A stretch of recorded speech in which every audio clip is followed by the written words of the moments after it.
I thought we were going to have meetings on Zoom meetings. Well, we were not going to, and I know for this particular material, to be able to have it recorded and to share that with future new agents, I think is a benefit. Sure. Yeah. Definitely. Yeah. I can vouch for yesterday's class for sure. Yeah. Definitely beneficial. Yeah. And I think you learn a lot when you're in the room, Yeah. you know, but, you know, I think having the ability to record it is good. Yeah, For absolutely. sure. Where am I going? Where am I going? Share screen. She had something pulled up.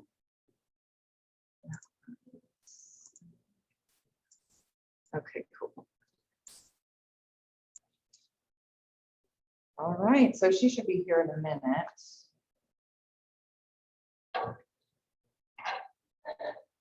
Hello.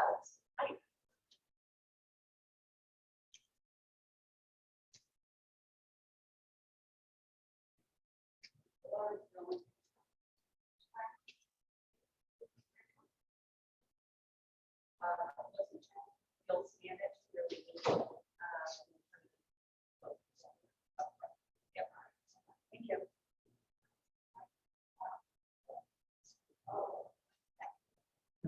Still, yeah, can I make it double-sided?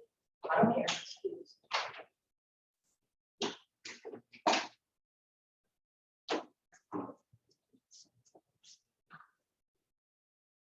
All right, how's everybody doing? Good, good. Wonderful.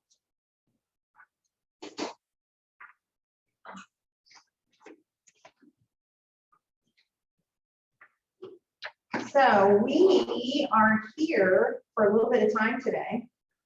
We will take some breaks in between things, but today's understanding, my understanding of this class anyway, let me just say this, is we're going to do a lot of interaction because I know that some of you have already been selling, but you're bringing a check in here for closing, yes?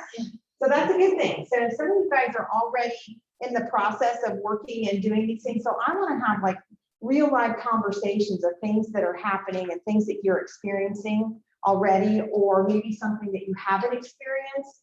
But I don't know about you guys, and maybe this isn't your learning style, but this is one of the greatest ways that I learn is through conversation and through what somebody else has already been through, or a story that I can share with you. And so that's what we're going to do today. It's going to be an interaction type setting. Okay, so we're gonna learn from one another. Hey, Miss Mary. One of the things that I'm so what I like to do is I like to start on time, and I've already not done that because it's already 1:06. Right?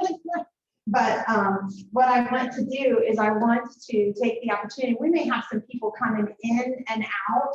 I'm looking so forward to meeting you because you and I have been talking on the phone a lot, haven't we? We've been exchanging messages. So I am excited to get to know each of you, and two, it will help in the explanation or time in our class today. So that's what I want to start with is introductions. Let's introduce ourselves, and let's talk about, let's share how long you've been in the business, if you've had any transactions that you've done. And one of the questions that I like to find out what people are thinking about is what surprises you most about real estate? What are you like, oh my gosh, if somebody told me that, I just don't know what I'd do with it. I don't know.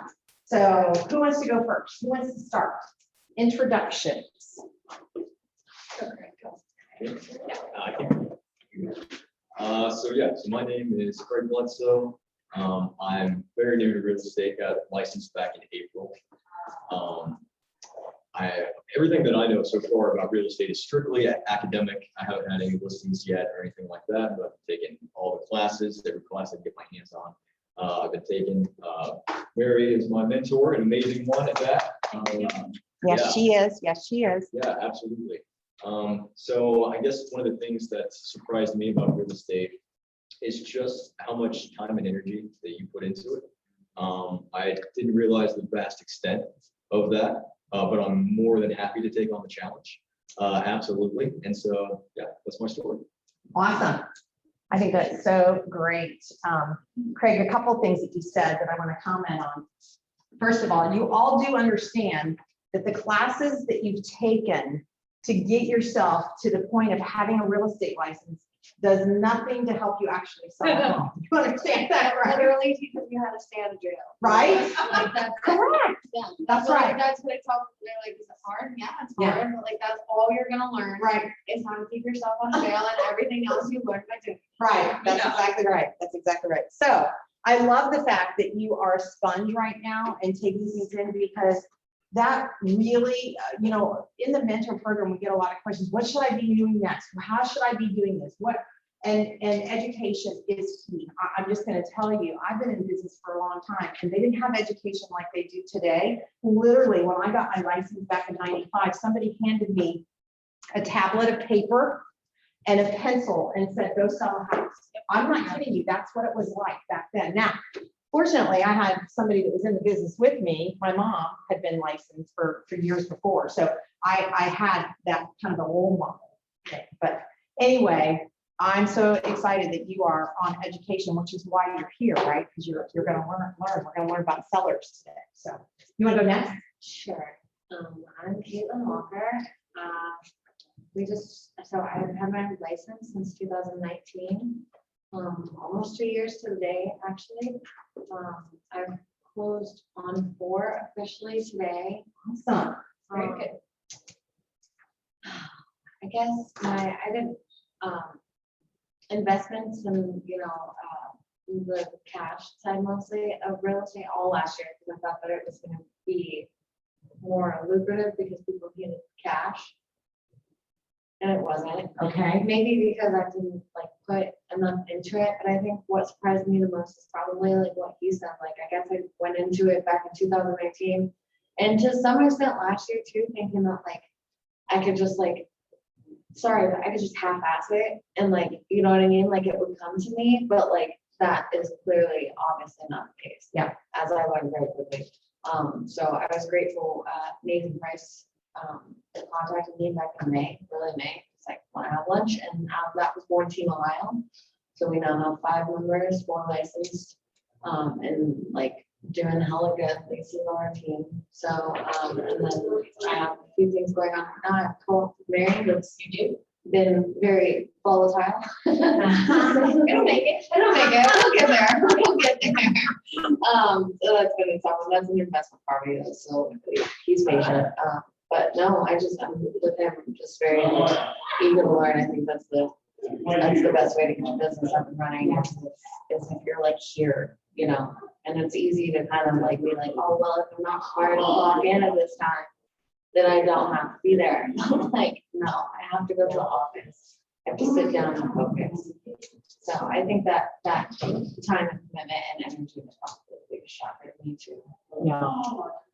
Yeah, real estate is a 24/7 business. It is, absolutely. But I tell my here's- clients now that full-time means full-time. Yeah. I'll get calls everywhere. Right. They're like, I can't Right. really answer. Look, Right.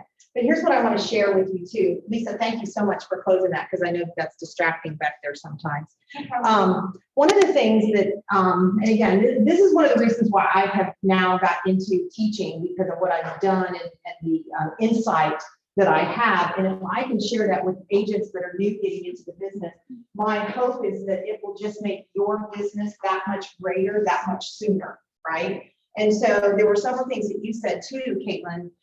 The idea of, so it sounds like you're more on an investment track, or kind of both. that's where you kind of got started, because two Yeah. totally different things, It right? is 2 different worlds, but Yeah. at the same time, the more that you learn about investments, the more that you learn about retail. And then Yeah. the more that you learn about retail, the more you learn about investments. So Right. it's really, it goes hand in hand. So I'm very blessed to does. have the connections on both Yeah. sides. That's great.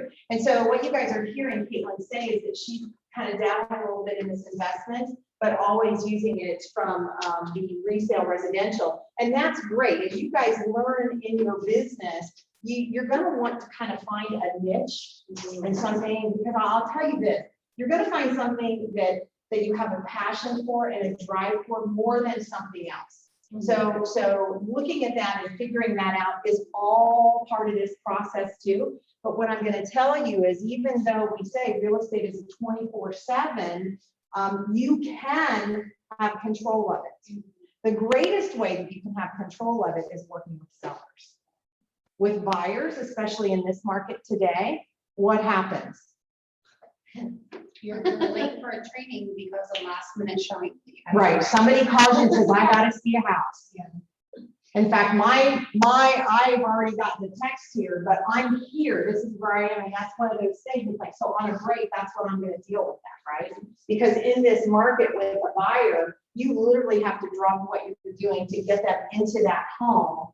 Hopefully you have some agents that are seasoned in the business, that it doesn't have to become an emergency situation, right? And we'll talk a little bit about that too, when we want the seller and how you can educate them about the process and the expectations, because that's really what you want to do, especially when you're dealing with sellers and buyers too. But that's tomorrow's class, okay? Mary, you want to go? Sure. I've been licensed since, I believe it was March or April of 2019. I see you. Yeah, you see me. Actually, I'm pretty sure that Nathan was in a bold class. That's where I met Nathan. I think the most interesting thing for me in real estate is, and they said it at Honduras a lot, or wherever you took classes, I feel like, there are 8,000 realtors in the Columbus Board of Realtors, but there are a lot of realtors that A, don't take it seriously, B, kind of half-ass everything they do, don't return phone calls, and it's shocking to me. It's utterly amazing to me. I just find that amazing. Yeah. The amount of realtors that don't, and therefore the ones that, that do work hard, take care of their clients, and do what you say you're going to do. That, to me, is just huge. Mm-hmm. I have a client that wants to look at a property. He's got a couple of questions. If there are different rights on the property, can't get the realtor to call me back. And it's a $552,000. You would think that, but it's just, it's shocking to me. So don't be that person. Yeah. Don't be that person. So how do you deal with that, Mary? What do you do when you can't get in touch with the listing agent? What are your steps? I'm gonna reach out on a break and just see if I can. HER, do they truly only have one broker for all of the HER offices in Ohio? Do you know that? I don't know. I didn't know that either. My buyer, who's somebody I just recently am working with, because they called on a listing of Kathy's and I got it now as a buyer. He got so frustrated, he's called the realtor because so he's a buyer that wants to buy land. I have him set up on a land search and a home search with land. He wants anywhere from 30 acres to 150 acres. So, it's a different animal. So set up both searches. Well, he's also an auctioneer. So you can tell he has not had good experience with realtors before. And he made the comment, he called me yesterday and I was in an appointment and he said, hey, one of the pieces you sent me today, I'd really like to go see it. I can be there in 30 minutes. Well, it was in Newark and I was on the other side of Delaware. I couldn't make it there that quickly. And he said, well, I said, why don't you just drive by? If you drive by and it's something you want, I'll meet you there any morning. Well, so he gets there, gets impatient, and he started calling the listing agent, which I don't know this guy, so a little different. You'll learn tomorrow in buyer's class. Make sure you're protected. But this agent will not call him back. He has called like 5 times while I was there yesterday. And I told him, I said, I'll even leave now. It takes me an hour and 15 minutes to get there. That wasn't good enough. He's called me twice today. Have you had him in for a buyer's consultation? No, because I just got him about 3 days ago, and I've been trying to do that. He's a retired man. Yeah, so he has nothing else to do. Yeah. No, he's at a fair every time I talk to him. Oh, at a fair. Like A fair. He's a farmer. Yeah. Well, that's what I thought he was. And no, he's not. But yes, I always have a buyer's consultation. So yeah. Little which Miss. you'll learn more about tomorrow. Yes. But, Sure. and that's what I say, you know, when you, again, when you're dealing with, buyers, if you have somebody like that, one of the things that I do, you talk about the protection in that, is we call the listing agent. And you say, I just want to let you know, I've got somebody that's coming, because it's land that you're driving by, right? It does have a house. Okay, so even that, you just call them and tell them, because then there's a record Yes. that you sent them, but it's not something, because then if they've reached out, Exactly. right? So Exactly. there's things that we can do to protect ourselves. Yeah. This is you always thinking one step ahead of whoever you're working with, and some, you have to be a lot quicker Yes. than others, and some are like, wouldn't think about calling because they've connected with you, but that's not always the case. It's really crazy too, to like make those connections and build that rapport, especially like out in the public world. If you're not like getting leads, you know, from a lead source and you're, you know, self-generating. And I know everybody goes to their certain places for leads. One of my certain places happens to be this little hole in the wall. And it's all like really middle-aged people. And I have all these conversations about real estate there. A lot of them don't pan out, but like a couple of them do. That's your bread and butter. And you'd be, I mean, I was surprised when I started how many people say, well, my sister's a realtor, or my best friend's a realtor, or this person's a realtor, I'll just work with them. And so many people, and I think that's why you get those people who don't call back, is because so many people are just going with a family member or the friend that has real estate license, and that family or friend is, you know. And it doesn't always stick that way. I'm No. just saying. It doesn't. So that's why, again, what you always want to do is come from contribution, come from service. And again, one of the things that you would be doing in that is protecting your client too, because again, it lets them know that you're the one that is setting things up, you're the one in control. But again, one of the ways that you do that is by having that buyer consultation up front. So yeah, Mary, great things. And see, guys, this is why we do an interaction class, because you hear things, it's like, oh, I didn't think about that. Have you already learned something that you didn't know? Right, that's what we want to do. That's what we want to do. Okay, Lisa? I'm Lisa Monday. I have been licensed since January, so not much longer than you. I've had a couple, I've had a listing and I've had my over in contract right now, so getting my feet wet a little bit. I guess a couple things I didn't know was one, that you don't know what you don't know when you get out of school, and then pretty much you don't know anything. So that's been kind of a fire drill, just trying to learn everything, absorb everything that you need to. I was gonna comment to it. Was it Craig? I'm sorry. I feel like reach out to whatever agents that you can that have been in there for a while, or maybe they haven't been for a while, but they're moving and shaking. That's how I did. That's how I got with Nathan. I just could see his social media, and I just like sent him a DM and was like, "What are you doing? I need to know what you're doing," because I do have a mentor here now, and she's amazing. But I found myself just sitting at my kitchen table doing trainings all day long and not getting out. Yeah, and if I'm not getting out, then I can't get my name out there and get busy. So I'm still taking her mentoring, but also working with Nate and his team just to help me get surrounded by real estate. And I think also I didn't like, I know it's a 24/7 career. I just didn't realize how serious that was.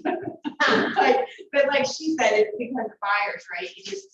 You can't go tell, well, we'll go see it on Wednesday. No, you won't be there. Yeah. Those wild card sellers. You do, Anything can happen. Again, it's all how you prep them, and that's what I say. It's that way too about sellers, because let me just tell you, there are seller situations too that we'll talk about that you can be prepared for. Couple of things that Lisa shared. Is that all? Yeah, like there's something else you can. No, I think that's great. I think it's great. Couple things that she's mentioned again.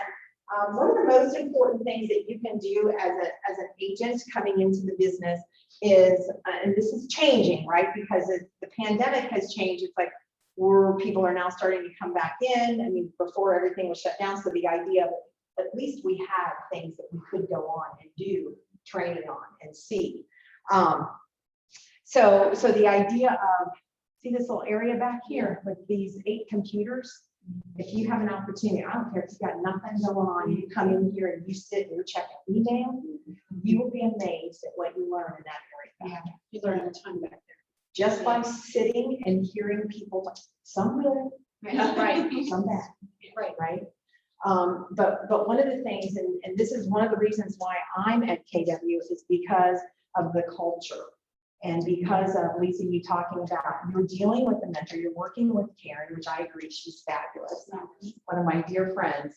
And that's where you go to get those questions, right? But you also should be able to reach out to anybody. You guys, we have a leadership here that is great and willing to help you to do anything. So if you walk in here and you're looking for direction on something, just ask. You just have to ask somebody. So don't forget that. But that area back there is priceless in what you can learn. And different times of the day is good too. So yeah.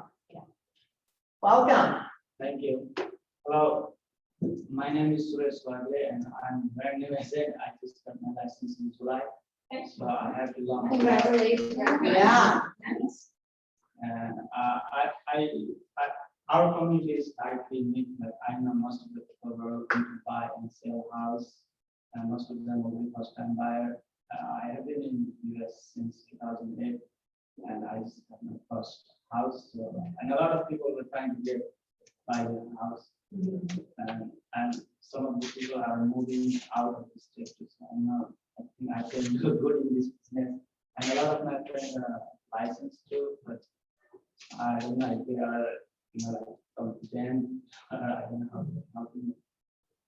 I think I can help my community in a good way. That's and awesome. make Yeah. money. Yeah, absolutely. And I'm going to school to FOSU, so I think I know how I can manage that. You're at OSU also? Yeah, What are you studying there? biology. Biology. Yeah. Wow, Depending on what I have to do. I think I'll be able to that's great. do it. Tell us your name one more time. Suresh. Suresh. Yeah, and I will speak Nepali and maybe in this you can make knowledge. Yeah. That's a really good Yeah, tool go to ahead. have too, because we can work with different clients. Nepali and Hindu. Hindi. Hindi. Yeah. So, That's wonderful. okay, here's what I'm gonna tell you, I've got that. little note. is that you have a great gifting in just who you are, right? And being able to reach out to a demographic that somebody like me is never gonna work. It's not gonna work. Yeah. In fact, I have been in open houses before, different nationalities, and there was a gentleman that was there doing the open house with me. And he looked right past me. He says, "Can I talk to you? Are you here dealing with the real estate?" And I'm like, who am I? Right? And so there will be things, again, with where you are and where you come from, that is going to be a natural avenue for you, that I would, it doesn't make any difference how much training I do or what I do, I would never be able to penetrate that. So, and I'll tell you, in our communities here in Central Ohio, these groups are growing Yeah, right. in home ownership. So this should be a really great thing for you. So I'm so excited to meet you. I'm And excited too. yeah, so and I'm looking forward to doing our one-on-one and having you be part of our family, our mentor family. So welcome. Thank you. Go ahead, who are you? I'm Stacy Robinson, and I have been a realtor since November 2019. And now I have made this my full-time job. Okay. Yeah, so I'm stepping out there, making this my full-time job, and I'm just trying to absorb everything that I can right now. Attend classes as much as I can, reach out to those, people who know way more than I know. And just trying to get my feet wet. I'm in contract right now on an FHA condo, so I've had some experience with VA, FHA, cash, conventional. So I've had my feet wet a little bit in those areas. So just trying to learn as much as I can. Great. Wonderful. Anything surprising to you? This market, like Okay, since COVID, like it's scary. okay. What do you mean since COVID? Explain that. Well, it seemed a little easier to get out there and help those who needed homes. Now it's just discouraging to the buyer. You know, after you show them a few homes, they kind of want to give up. You have to kind of give them pep talks and you're learning, you know, so it's a little harder of a market than I thought it was gonna be, but I love first-time home buyers too, so that's my niche. Yeah. So Right. I'm trying to just, you know, keep myself focused and keep them encouraged as well. I would say that too, like I have, I don't have them anymore, because they've gone quiet on me. But I had this young couple that I've been showing, I've published them in 25. Yeah, and then they start to get They found discouraged. their, this is it, this is the one, this is their income. They have to, this is their budget, they have to. Yep. And the house fell right in their budget. But when I said, you are not gonna come in at listing on this, it's not, you're gonna have to, I'm talking 20,000. Yeah, And they went, wow. And I think I've shown them one house since then, and it's so unfair. I To need them, this, please, and they don't want, and he has specifically said to me, I'm not paying when we're done with this. So I was like, I don't know what else. And here's what what, to do for you. yeah, and here's what I'm gonna say again. Some of the things that you're gonna hear from me are gonna be from a seasoned perspective. Yeah. That's like, look, I'm just, I'm not gonna say I don't have time for that, but it's like, if you're not going to deal in reality with the market is and where I can educate you, then you need to move on to somebody else that's willing to do that. Whereas you may have a newer agent that wants the practice, wants to go out, wants to show the homes, wants the practice of that, even the practice of maybe writing an offer. How many buyers have you worked with that you're writing an offer that you know is not going to be accepted? But sometimes I've had buyers in this market say, we're feeling like we just want to write a practice offer. And I'm like, okay, well, let's write a practice offer if that's what you really want to do. And I'll tell you what's amazing about that is that we did that.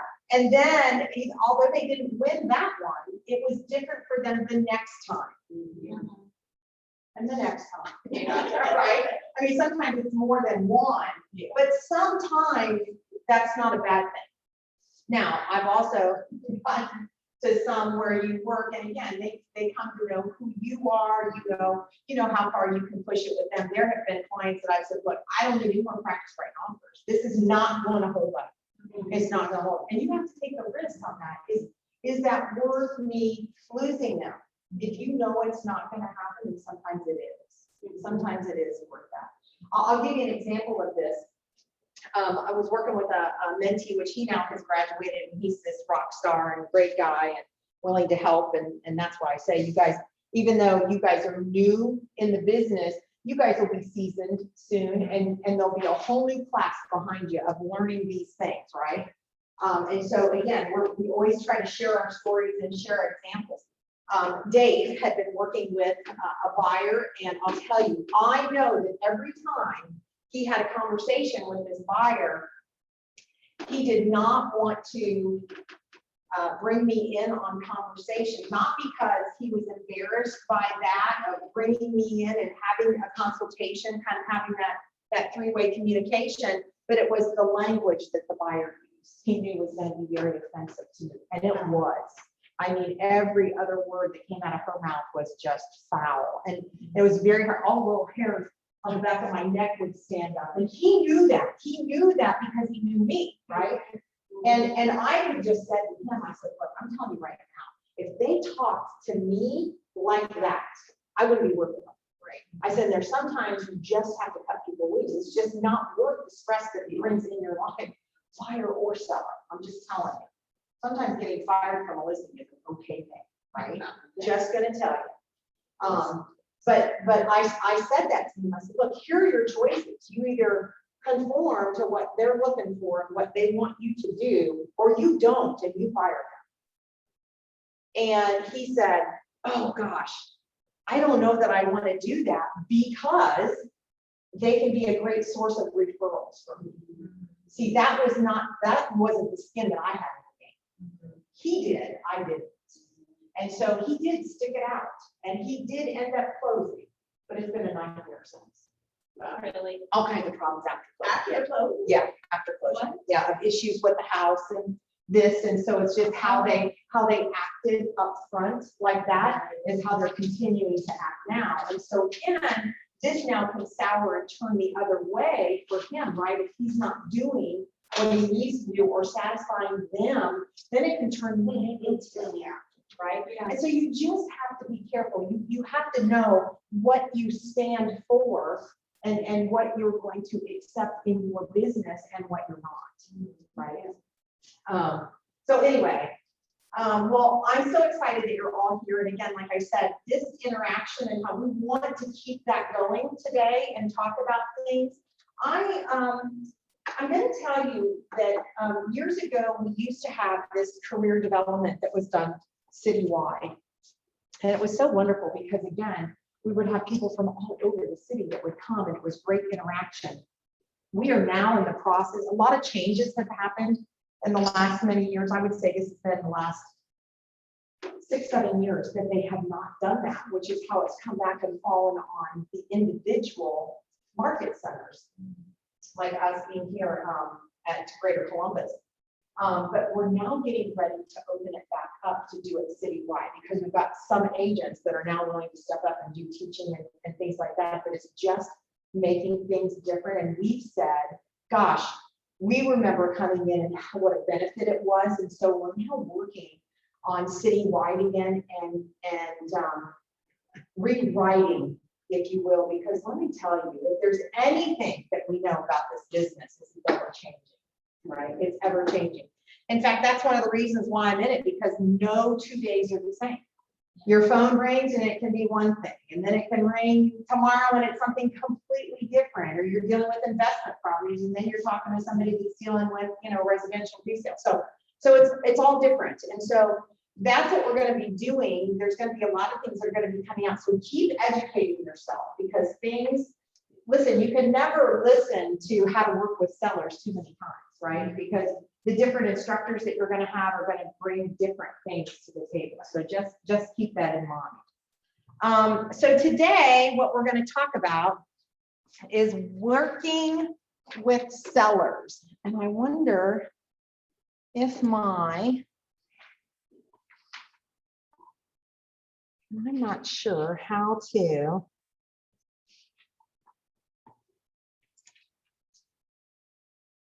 This is where, so when you think about working with sellers, what does that mean to you? What does a working with seller mean? What are examples? Listing. So what are you listing? What are you doing? Listing the property, listing the land, listing the house, we don't own that MLS. Okay. On the investment side, it can mean something totally different. Okay. Retail, it's listing MLS. Yeah. the whole shebang. Okay. What else? What does it mean to work with sellers? I mean, so on some level, it's about helping prepping them to get their house sold, right? Like, maybe you should clean the clutter. Yeah.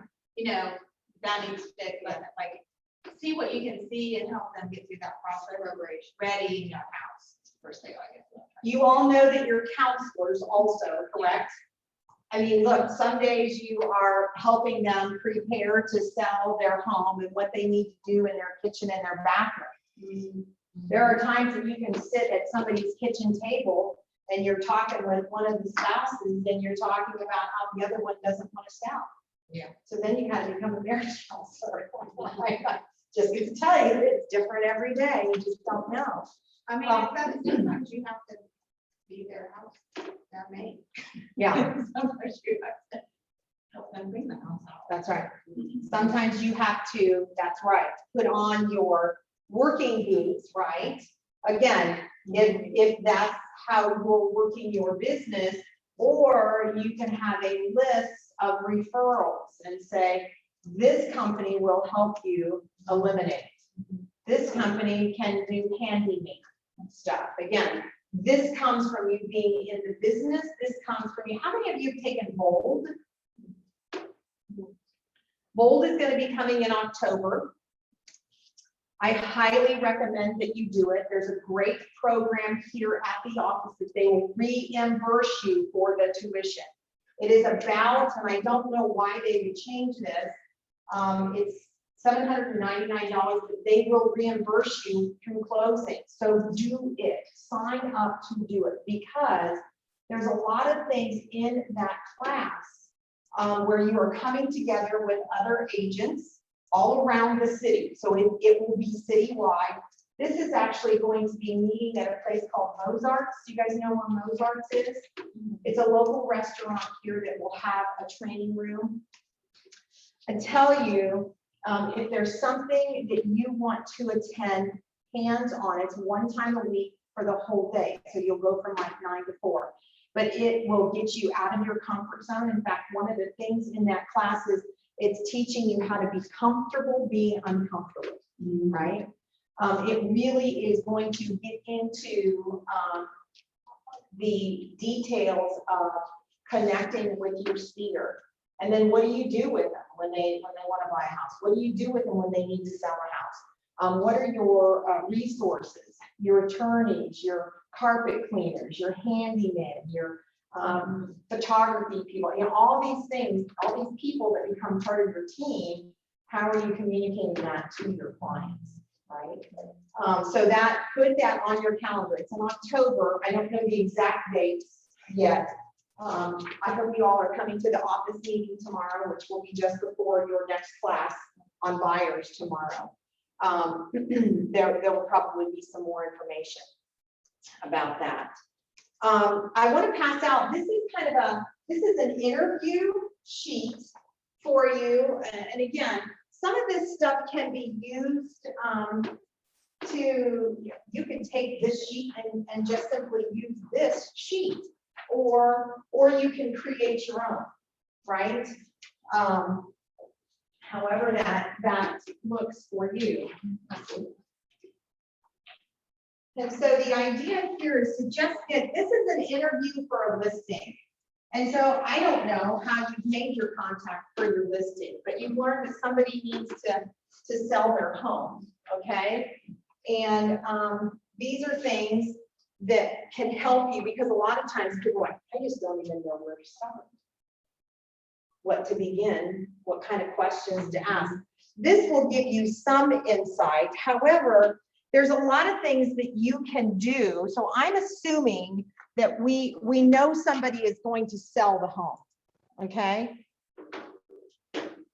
And so what I'm going to do before I actually physically go out and meet with them, that's what I'm going to do, is to set up an appointment to physically go to their home, right?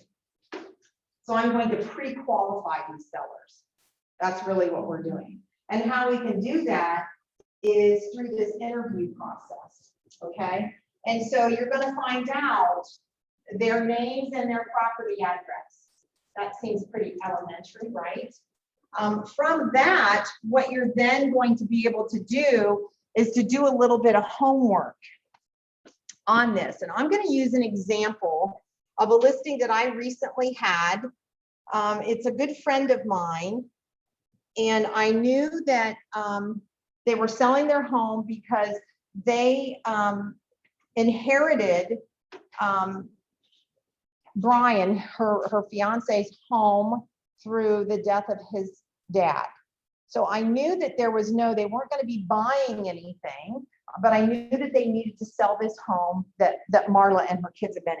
So knowing what her address is, I go in and I type it in, and I'm simply in the MLS. This is the multiple listing service is one of the greatest benefits that you as an agent, as a licensed agent, has that other people do not have, right? And the great thing about this is that you can share this with your clients.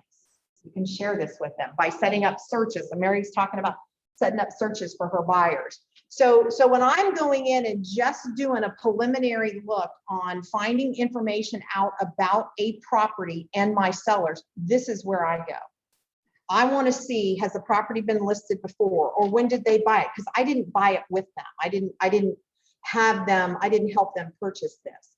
So I can go back in here and I can see that back in 2007, which was in the recession, she bought this home for $118,000, okay? And at that time, even if I go in and look at photos, there are a few photos, there's not a lot.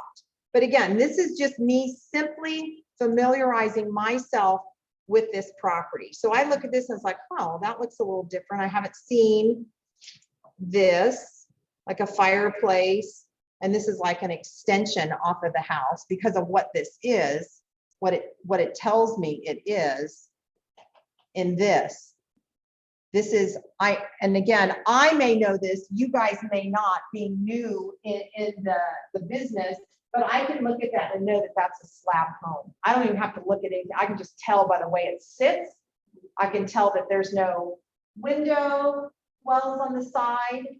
And so again, I'm going to get a lot of information about this property before I even have a conversation detailed with Marla, my seller.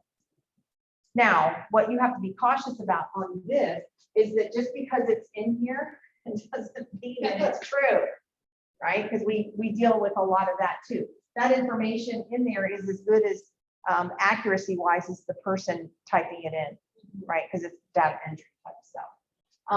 But again, what I'm going to do is pull that up. Here's another thing that's really interesting. Look here, it was on the market for 64 days. My gosh, if you have a property on the market today that's 64 days, what do people think?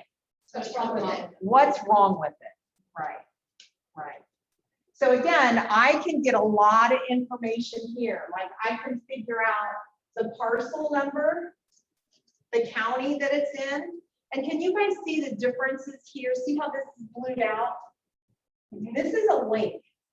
And so this is something that's very important to you and will provide some additional information. I also go down here and I read things because here it tells me that it is a 1.5 car garage with a separate attached room for additional storage, or it could be used as an office. That's going to be different than other things in that neighborhood. And you can actually see it here. And sometimes I would, even if I'm perplexed by something or it just doesn't make sense to me, sometimes I go out and drive by before I actually have my meeting with them, instead of just showing up and being like, oh, my numbers aren't reflected, right? I've done that many times. I'm going to show you how we get around that too. But there's a lot of information that you can find out from a previous MLS sheet. Now, here's what I'm going to tell you. Not all homes that you're going to go out and do a listing appointment on are going to have a previous MLS, because maybe they were the original owners.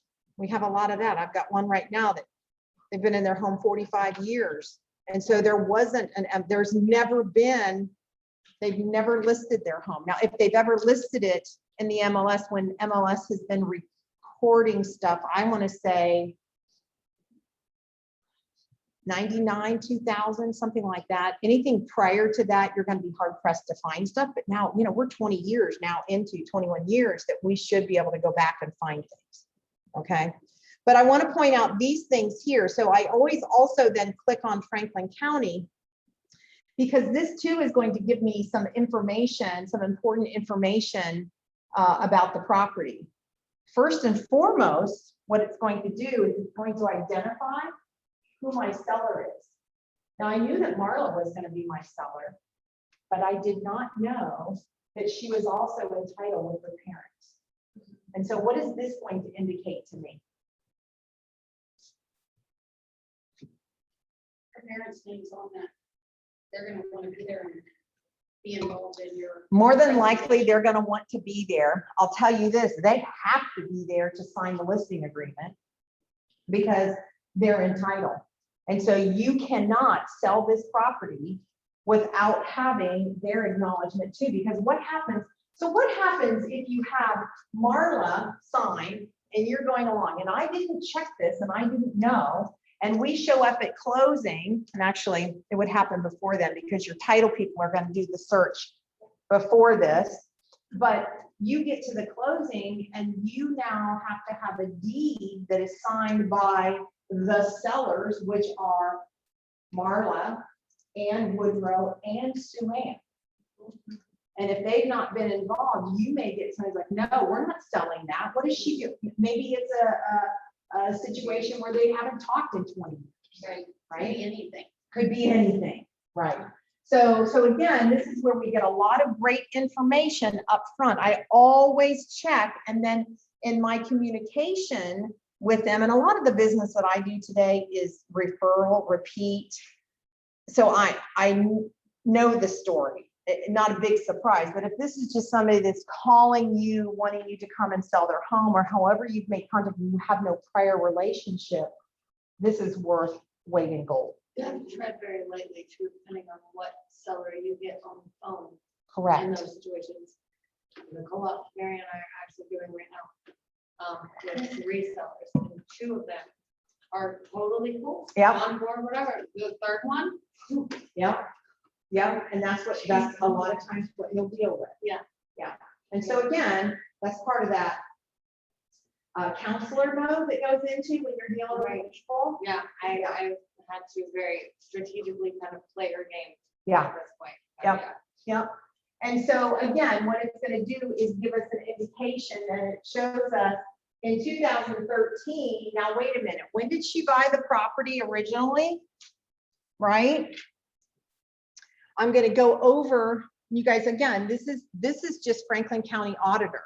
This is public record. Anybody can get this information.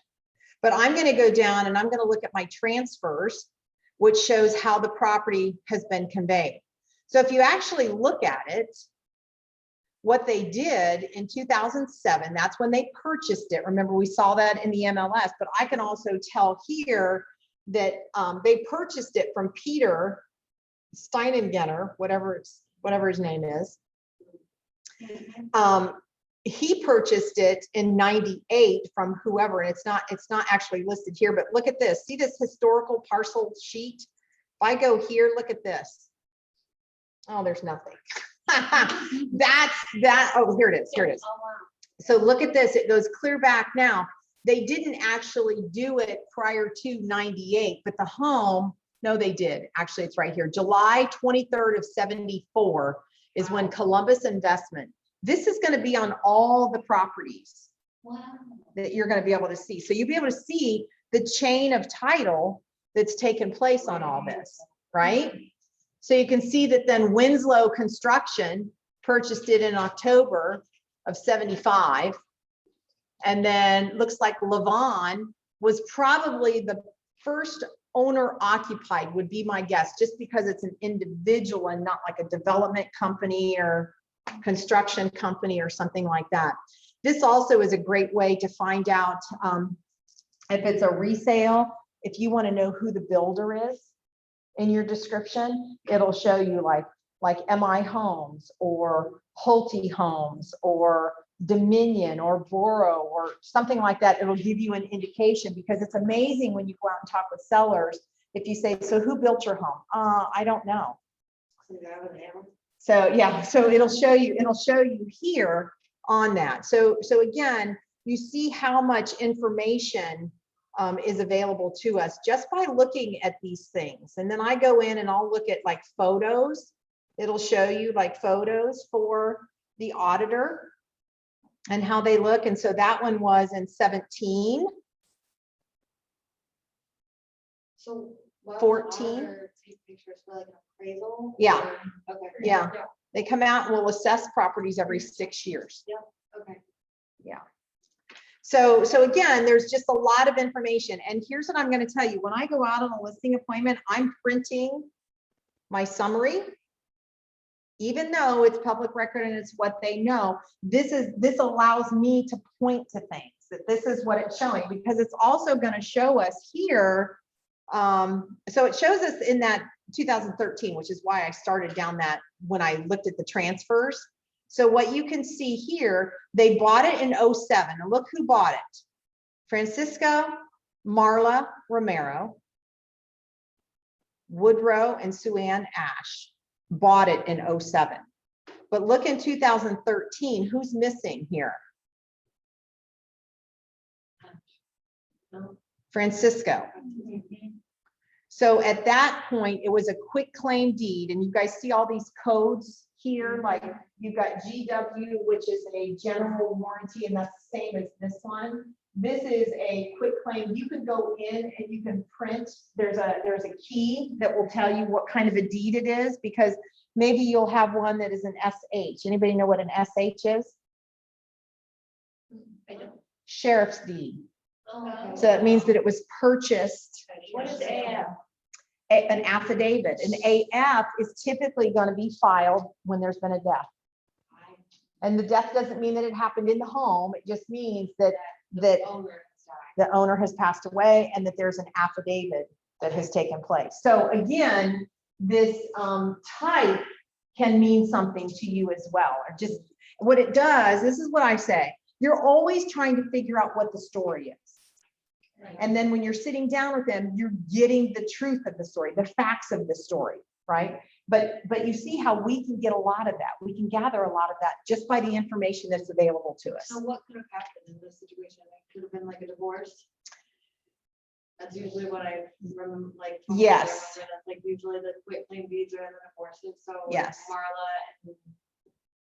like, Francisco. Marla's- Yeah, yep. Yeah. Yep. Okay. And so that's probably what happened there. And so that he's no longer on title, which, let me just tell you, it's a good thing that they did that back then, because if it still was like this, then I need his signature on my listing contract as well. Right. Yeah, but not. So those were the only three that I had to deal with. So in my paperwork that I'm gathering, that I'm taking on my listing appointment, I'm actually printing off this summary, because you're also going to see it shows your most recent transfer, right? Which gives me that indication. This is where you really know that how that QE or whatever that instrument type is comes into play. It's also going to give you information about taxes here. A lot of people that I deal with today, see this homestead credit here? Homestead credit is an indication that they're elderly. And so a lot of times when you're writing things in your MLS description, you want to indicate that the taxes are based on homestead credit. And it'll show you here, and you can actually see it in the distribution of taxes. It's not going to be on this one because they're not of that age. Actually, it's tax and payment is where it's going to show you. So if there was a homestead credit here, it would show you what it is annually, and you would go in and mark that in your remarks section or in your agent to agent. This is based on homestead taxes. Full tax amount would be considered the tax that's reporting plus that homestead, right? Because they get that reduction. It's usually a few $100s, 5, 6, 7, depending on the price. But again, this is another piece that I print out. So I'm doing the summary. I'm usually printing out, like if they have permits, and most people don't have permits, but they actually did something in 2009.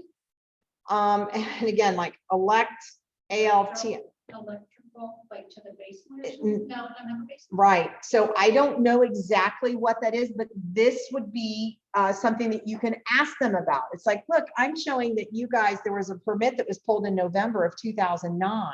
What about that room that they put in the back? Could have been. Yeah. Could have been, except they didn't do that, remember? And they bought it in 07.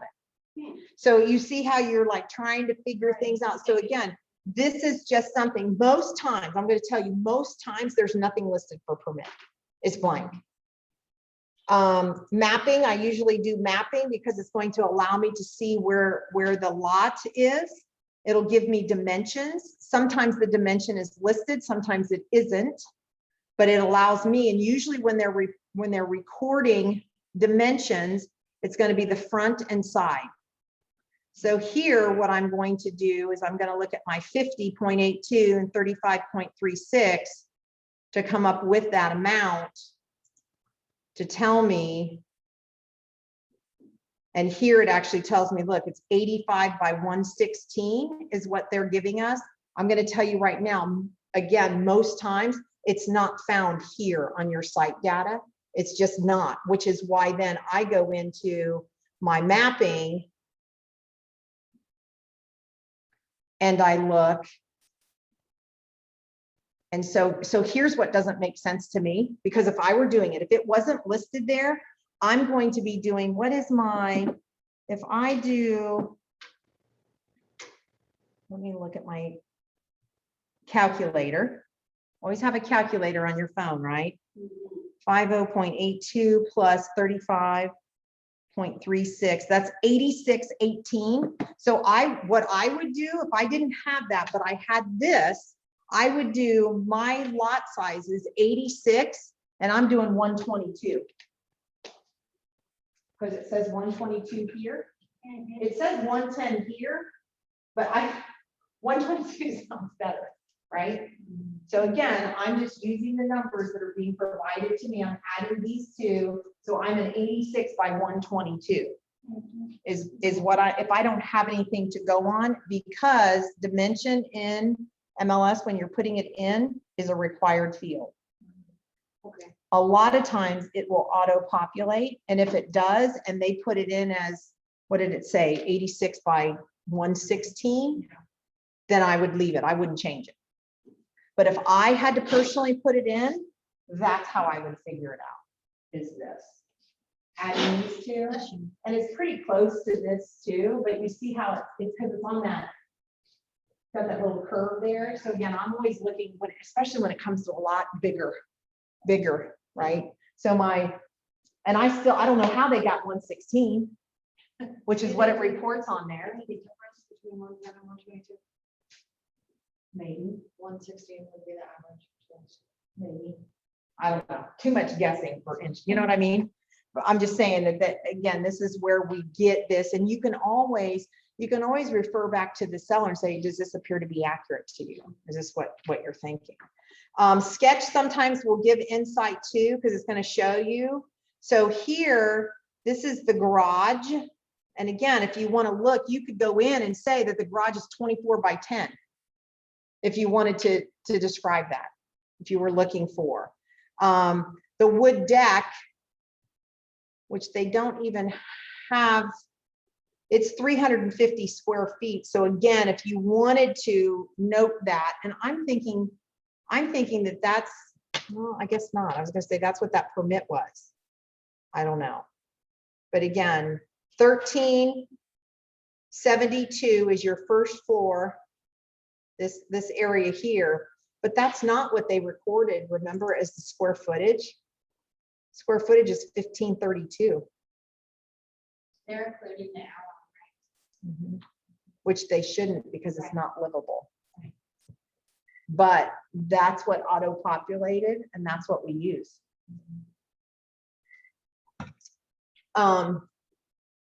So this is what we're going to kind of use as our working property, because there's all kinds of things that I'm going to be able to introduce to you on this as to things that we've dealt with.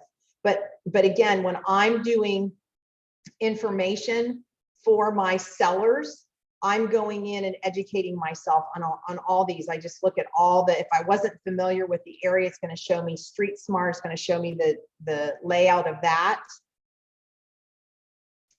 And then you can move yourself around. So you can see, oh, do we have a crappy house next door? Do we have, see how you can look all that out?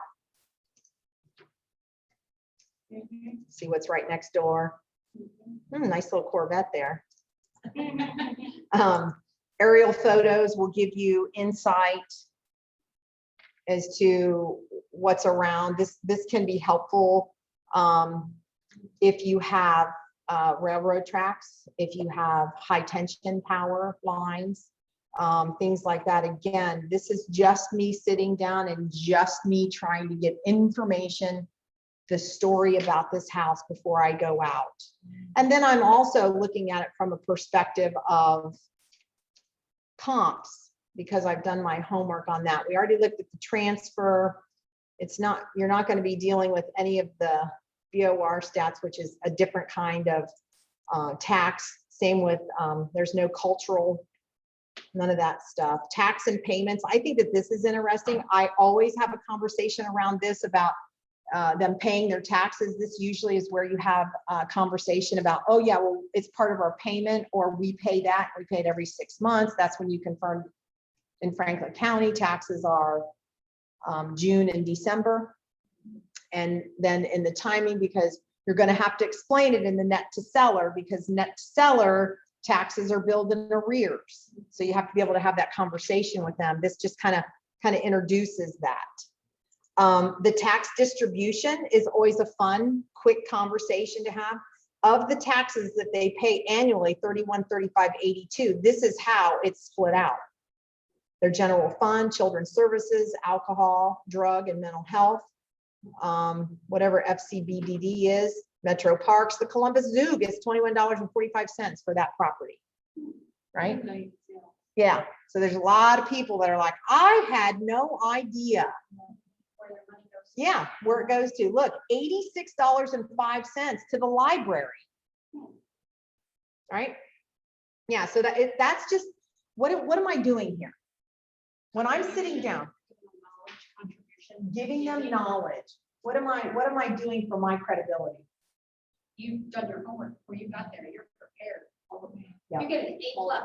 Yeah, done my homework. I sound prepared. I know what I'm talking about, because they had she's lived there since 2007 and she had no idea this is where taxes go, right?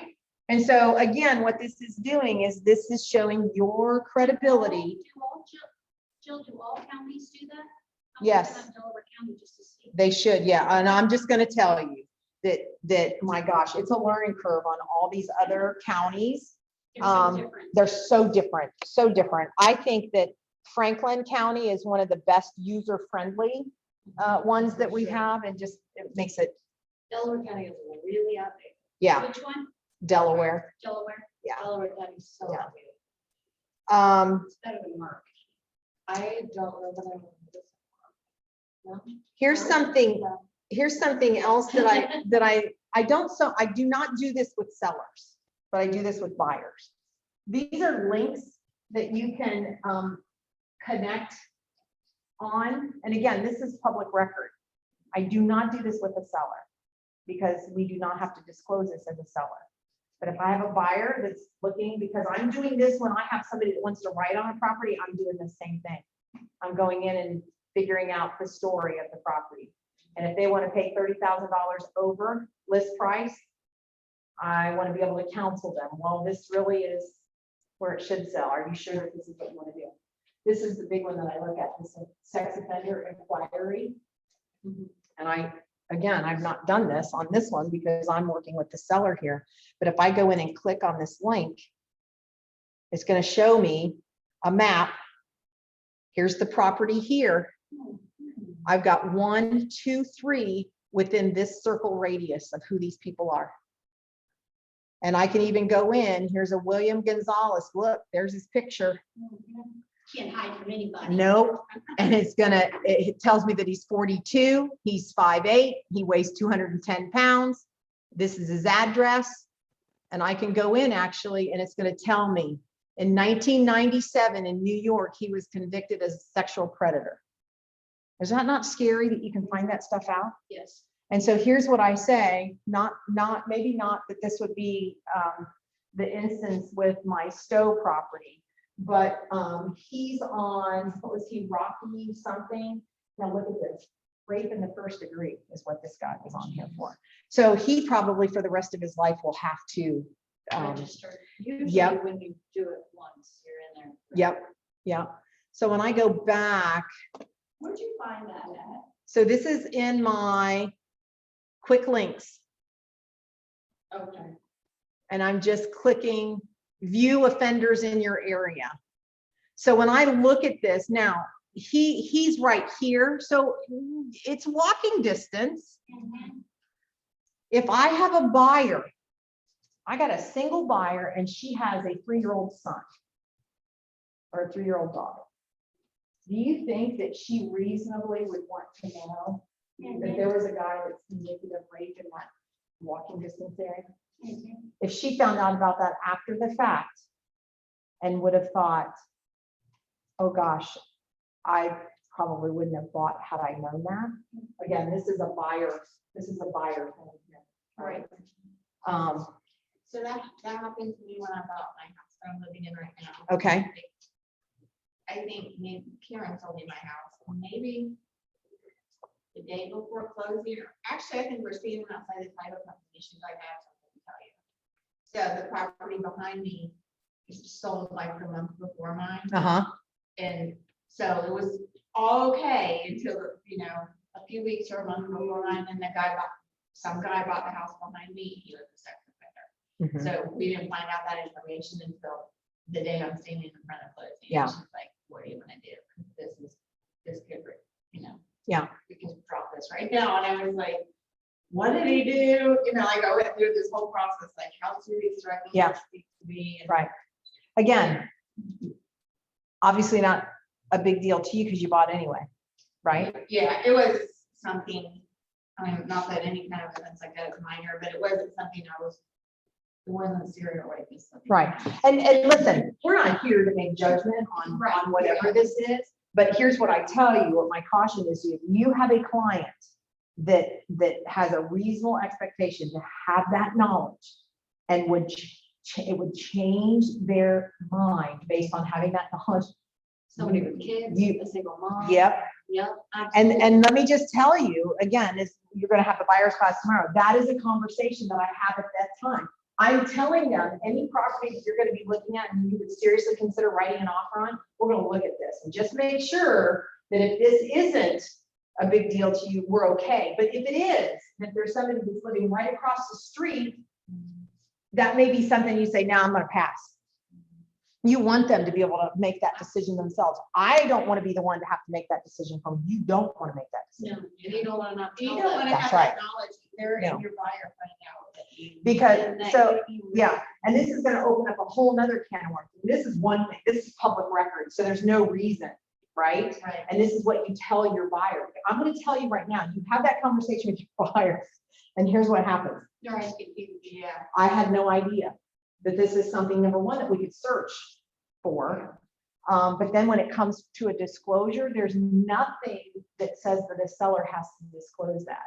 There's also nothing that says a seller has to disclose that somebody was murdered in the home.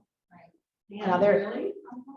That somebody died. There's a lot of different controversy and conversation that goes back and forth with that. Again, I know that how we as a team handle that is disclosure, disclosure, disclosure, because here's what happens. So you have that closing, your buyer moves in, let's say that there's been a horrific murder in the home or something like that, an attack or something. What do you think happens when the people move into the house? All the neighbors tell them. They ask them if they know. Hey, we're so glad that you're here, but did you know? What? Yeah. Right? Maybe right now? Again, examples, right? Things that people have been through. So again, you see just from this one little exercise, look how much information we have been able to obtain from this property. And I'm printing this out. I'm not printing everything out. I'm doing summary. I'm doing improvements if there are any, or the permits if there are, because this allows me to have conversation.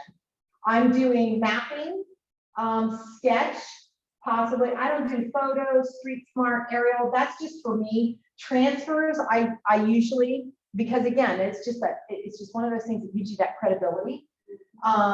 Your tax and payments, tax distribution, and then, like I said, in a seller situation, I'm not bringing this up, but I'm just showing you where that link is when I'm working with buyers, because I'm always checking that, because I would want to know.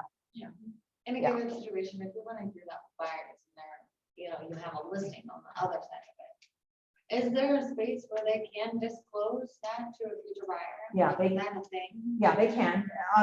There's a place on the disclosure. Because that I feel like if anything there else- was somebody right across the street, Yeah. you know what I'm saying? And here's what I would say to that is that this is how we handle it. From a listing standpoint, It's not common. is it's not common, Mhm. but it's also not something that you necessarily have to put out there for everybody. But it's something that you could put in agent to agent remarks, that if you have a buyer that's interested in this property, please contact me before. Yeah. Well, that's a So, good way to do it. so that way you can have that conversation and say, yeah, we just want you to be aware that this is, but let me just tell you, that's a conversation you have with your seller before. You're not doing that without your seller's knowledge, right? Yeah. So you have to have this hard conversation, or let me ask this. What if your seller is a convicted? What do you do with that? I mean, they're moving. Right. And the buyer So is that something that you need to? Not really. Right, but what if you pull this up? Yeah, I'm gonna have somebody go with me for sure. Yeah. I'm not going there alone. There you go. Okay. But what if you pull this up and this is your seller?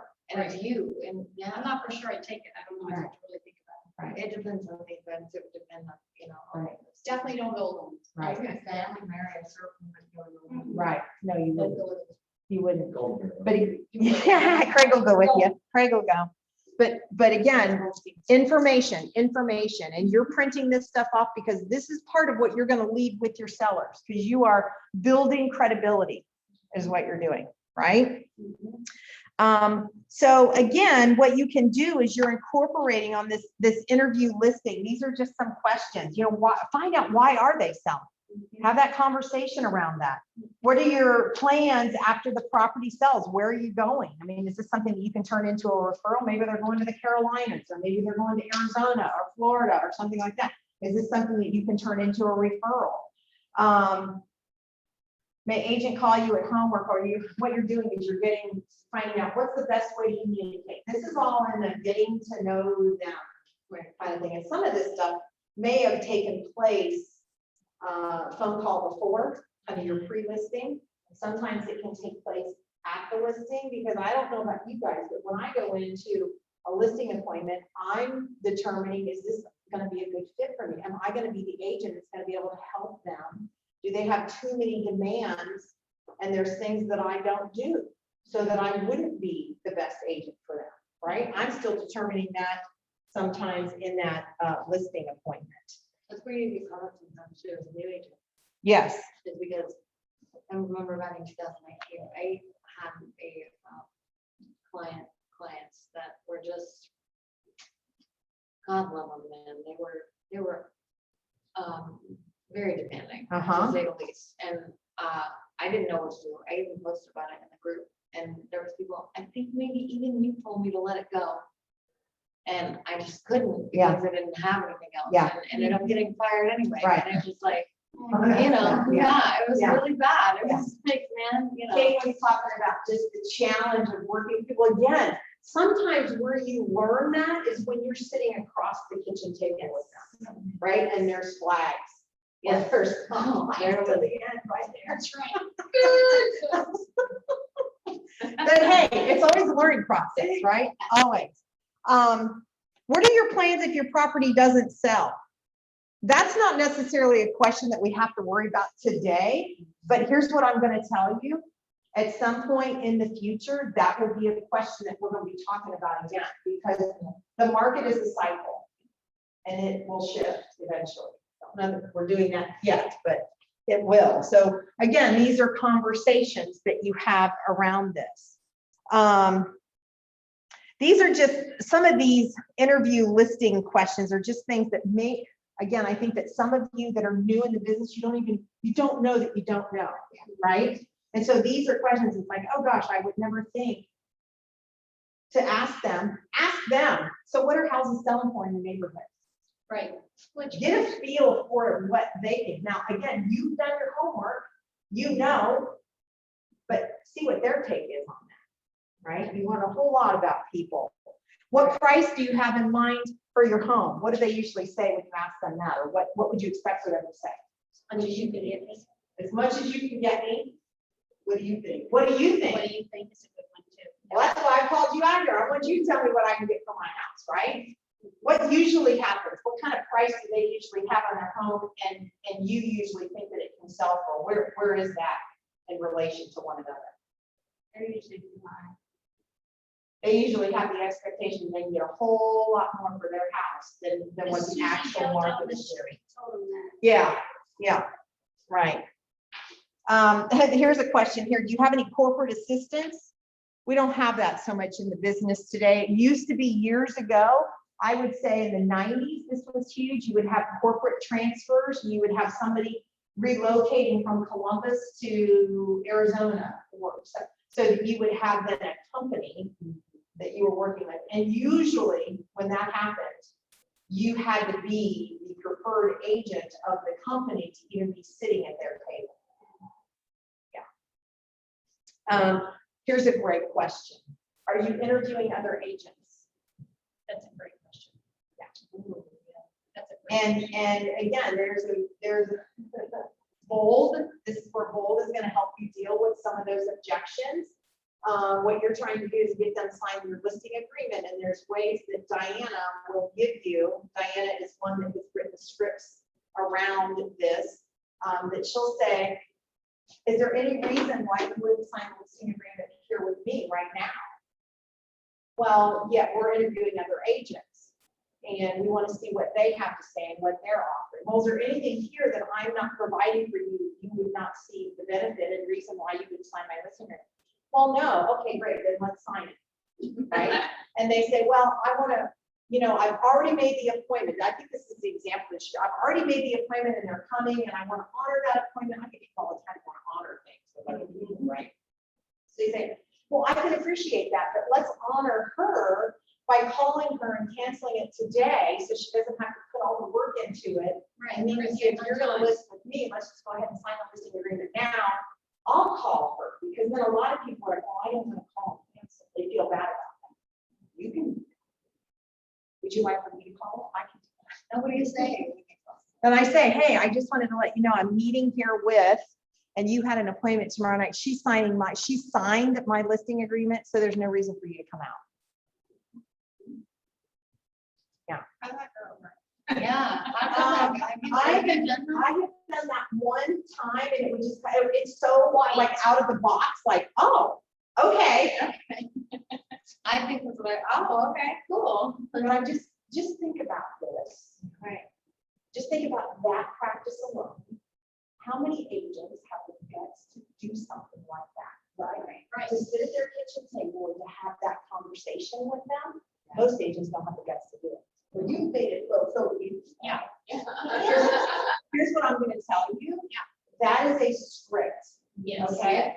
There are notebooks in the back of the room here that have a bunch of scripts. And here's what I'm going to tell you about this business is that there are so many things that we say, and again, this is one of the reasons why I've gotten into doing what I'm doing now, is because it's always about going back to the basics. Things that worked 30 years ago still work today. And the problem is that there's so many people that think they can do it so much bigger, better, faster today. And I'm telling you, sometimes going back to the basics is what you need to do.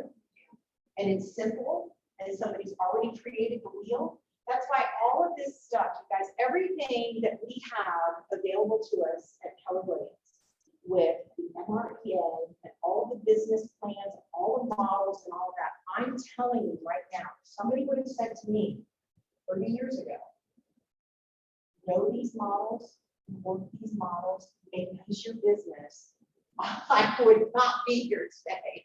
I'm just telling you, because my business would be running itself. And I would, right? So, oh my gosh, keep educating yourself about these models and stuff. And so there's scripts back there. Even I'm telling you, there's some that are so cheesy. There's some of them are. They are, and there's people that are like, that is not me. I just would not say that. I'm saying, try it, see if it works. It's always fun. It's always fun. It's a really good baseline too. You can add your own personality. Yeah. You can personalize it to you and be You can. yourself while still Yeah. working the script at Yeah. the same time. And you listen, here's what I'm going to say too. You can go in too, and you can Google scripts, KW scripts, and just see all the people that have put scripts on. I mean, it's just the greatest thing. One of these questions on this particular sheet is your home currently listed with someone else? That typically is not a situation that you're gonna find yourself in, sitting at their home, at their table, they have it listed with somebody else. Right, yeah. Now, maybe that agent that's coming in after us, that we've got to sign a listing agreement, maybe that will be the question. But you're typically not. But let me just tell you this, I had a conversation just yesterday. Old family friend from church.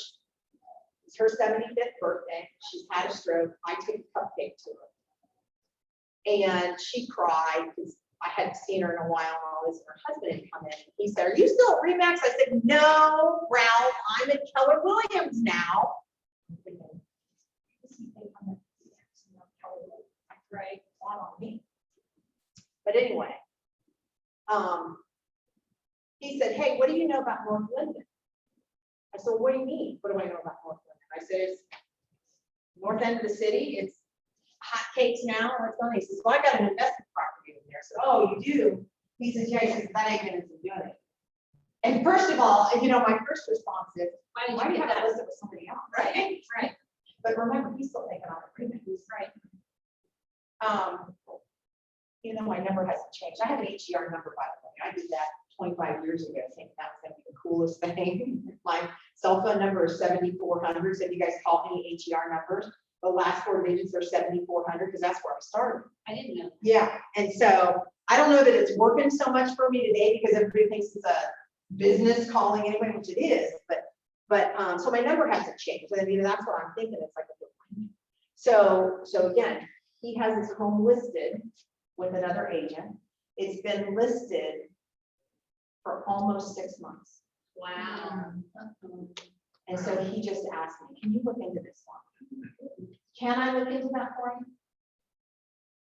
You can look into it.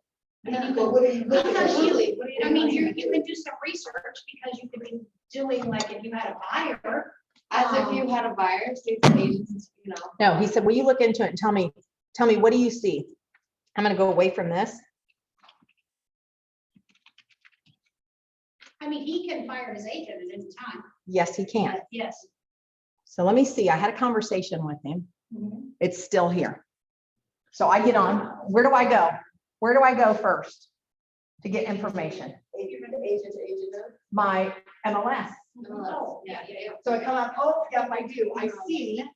And we can't see it here. We Wow. see 100 and what? 49. Wow. Let me just tell you guys, the market shifts.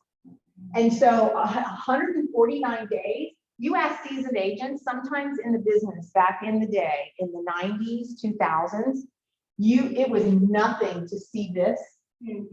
In fact, at that point in time, we would do 6-month listings, and even in 2007, 2008, in the recession, you do year-long listings. You would have this number be 300 days on market, a year on market. You don't see that now. But when you see that today, being newly licensed, what do you think? Something is seriously wrong with this property. Now, I go in and I can see here, look, my list price started at 164.9. They're now at 129.9 in this market. And let me just show you, look at this. Wow. What's it look like? So first of all, my first response to him, I said, "Does that include both of these?" Yeah, exactly. Right? No, it doesn't. This is it Okay. here. Okay. And so my first thought was, I'm wondering if they're having problems like insurability wise, because if something happens to this house, Sure, here, it's gonna, what's it right. gonna do to this one? That was my first instinct, right? But look at this. The first several pictures are, It does, especially go back for a second. That picture right Yeah. there, when you look at it with that tree. yeah. it looks So- like a double. So let me tell you, that's what I said to him when I first talked to him. And again, You're just coming as contribution right now. that's exactly right. Because I said, Ralph, I said, when I look at this, I said, what's so interesting about this particular picture? And Mary, this is good. You have this trained eye now. It's like, I said, wow, the house is like 2 different colors. He's like, oh, no, mine's just that. And I said, well, it's good that it has a garage. No, that's on the other side of the alley. This one does not have a garage. I love that Oh, property. The couple I was telling you about that is gonna gone away. That was the first house I took. Really? Oh, really? So tell us, what was it about it? Tell me. No, please do. It's really bad. It's really. Okay, Really. bad. because what's happening now? What's happening? What's going on right now? And I'm learning feedback from somebody that showed it. Yes, right. So what do I get to do? Taking feedback back. Ralph, here's what I want to tell you. Here's what I've learned, right? So tell me what you know.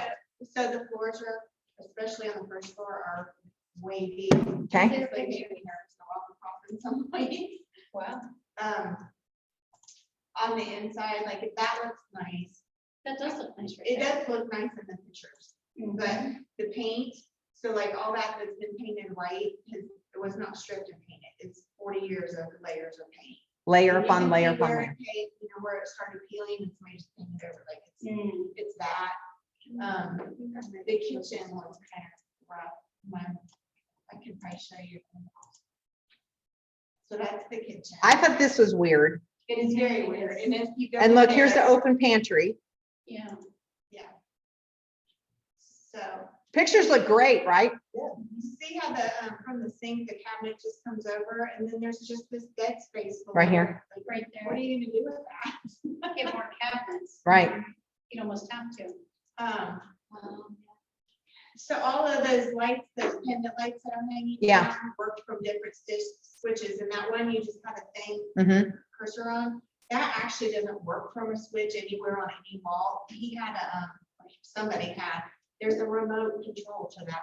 one. Okay, So that's weird. If you lost your remote control. then you can't right. Turn the light on or off. If you look at the wood butcher block was gorgeous, but that stove, I think there's another angle. Uh-huh. It's one, it's not level, and two, it doesn't meet the counter. Oh, yeah, I see right here. Okay, That room, that door right there, this. yes. Yeah, this is a corner shower here. Right, and so I think if I recall, there's a full 3-piece bathroom in there. Yeah, but there is. also the washer and dryer. Okay, which you don't see, right? I'm just gonna say, we don't see that. No, good photography. Yeah, it is very good photography. Now, is it on the back of the door? Is it on the I other? feel like. No, it's like this, because look at this up here. What's that? This, Yeah, and then you see it here. Right, what is that? That's wall heater. okay. It's- And then on the other side is where the washer and dryer. It's still. Washer and dryer, is it behind here? Stackable, Yeah. I mean, down Is it there. behind the door? I could be wrong, it may be in the, actually. I could Look be how wrong. tiny this upstairs room is. Oh, my goodness. Is the trim painted? I or love stained? those closets. I Painted. think closets so pitiful. I see those closets everywhere, like they're like half, they're not even. I wondered if this wasn't gonna be something too, so they put all of this in, which is the heat and AC. Yeah, that, yeah, the converter. Mhm. Yeah. All that is new. Mhm. And I'm gonna tell you what's so interesting is again, about the owner here. He has this in his own personal home now. Mhm. It's a beautiful like design, It color looks, scheme. it looks is- amazing in the picture. Yeah. It is really nice. And that's usually, look, here's the full bath upstairs. Yes, which that's a huge bath. That Yeah. bathroom is huge. That does look really good. Yeah. And then here's your garage. Here's the garage that's taken from that other, but look, here's the garage at one point in time that was here. Right, and can I say also about this outside, Mhm. that the day we showed that house, there was probably as tall as me, a pile of just probably trash that had come out, but mostly clothes, right? And this is a very young couple watching this house here. Yeah. And really, my concern was not too much the cosmetics of it, but the structure. I Mhm. was really worried about the structure of that house. And then when you have to, the lock box is on the back door, so I walked them around and then I came back to make sure the house was locked up, key back in the lockbox. Yeah. And there were some homeless people came up as I did and were like, did you do this pile? Yep. And I was like, that's not a good. So this is the area. This is the area, right? This is North Linden. That's what we deal with. So that is great, Lisa. I appreciate that so much, because don't you know, when I call Mr. Ralph, I'm gonna be able to say, well, let me just tell you that this is what I'm hearing. Yeah, isn't that funny? This is why we do things like this, because this is how we learn things. Because is there not power in actually talking to somebody that had a buyer that went through that home? Sure. And listen, I had no idea that that would be that would be something that would happen today, right? And look at that, it just gives me another way in which to make connection with him and to touch him again, because he's reached out to me. Mhm. So I just said to him in the conversation, I said, well, how long is your listing agreement? And he was gonna call and ask questions and get back to me on that. Here's what I want to point out to you. Here's what I said to him without having any knowledge from Lisa whatsoever, but I knew that there had to be something. So this has been on the market 149 days. And although the pictures look amazing, and he had said, I said, how long has it been since you've had active showings? He says, oh, we've been having like 4 or 5 showings a day. And so he said, but it can't be the price because we've reduced it. So what's happened? And also, I think, doesn't it say in the 808 is the inspection? Yes. So what's happened with this gal right here? He's saying, we've reduced the price, you know, he says to me, well, we started at 164.9 and we just kept reducing it, 10,000, 10,000, 10,000. I'm going to tell you, that's a practice from back then. Yeah, I think it just got dropped yesterday to the 129. I think I saw that. Okay. You know, when you've gone through showing, I'll let you know. Yep. So it just was reduced. Well, in fact, you guys know that you can go into history here and it will tell you price change 817 Yes, ma'am. from 139 to 129. So he did that yesterday. When did you talk to her? Yesterday. That's interesting So- that he lowered it yesterday. So it's probably going on, well, I'm thinking probably before, because what's he doing? He's sitting at home at his home in Gahanna. He's going to unload it. He wants to just sell it because he's had it. It's costing me money. Yeah, now it's costing him money. You know how much they paid for this? 40. 40,000. Yeah. When did he buy it? I can't see that part. 20 June. So he's had it over a year. And so now they've gone in, and that's the problem. And Caitlin, with you talking about investments and things like that, look, there's a lot of people that are getting into the business that think that they're flippers. No, they're not. And that's another thing too, is because Nathan does a lot of investments as well, and he has properties going. And I think maybe we even had a conversation about this in one of our team meetings, because we should, probably about this property, actually, I remember. It was Nate that saying- house across on Oakley.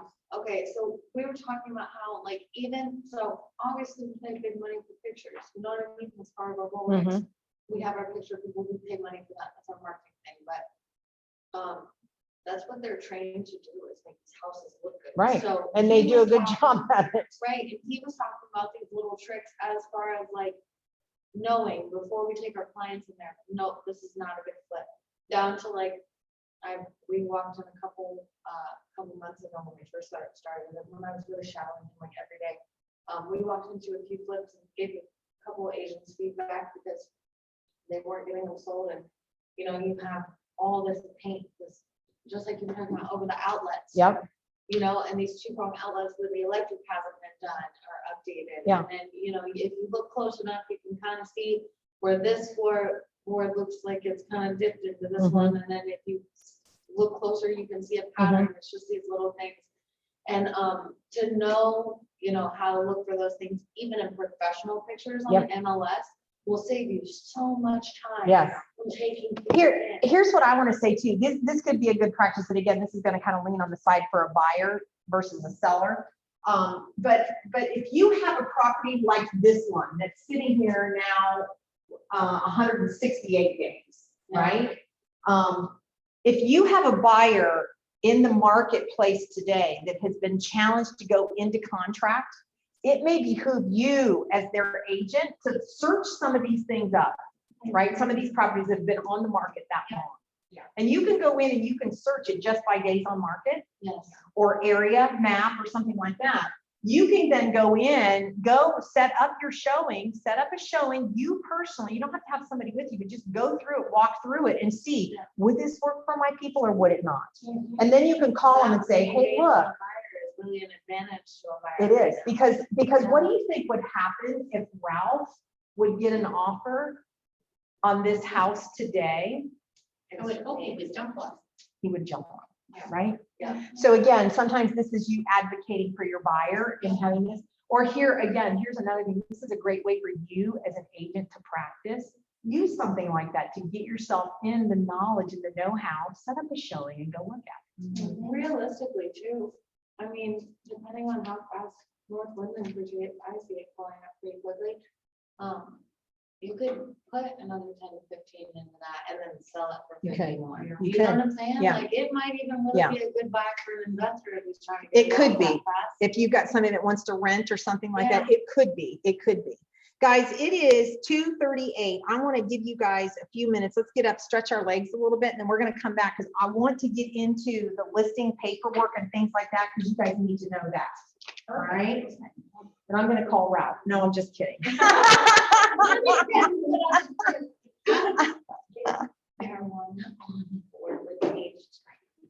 You can't. Well, I mean, she's just so back and forth, and like, she really. If we had gotten a piece of before that, it's a lot easier. It will make us take over her interest because it's in her best interest to not have to make these decisions, but man, she is hard. She's hard, and like I said, I mean, I have good conversations with her, but how good is it when you know that you're just playing along? Right. You know what I mean? So that's kind of what I have to do. with her. Right. Yeah. No.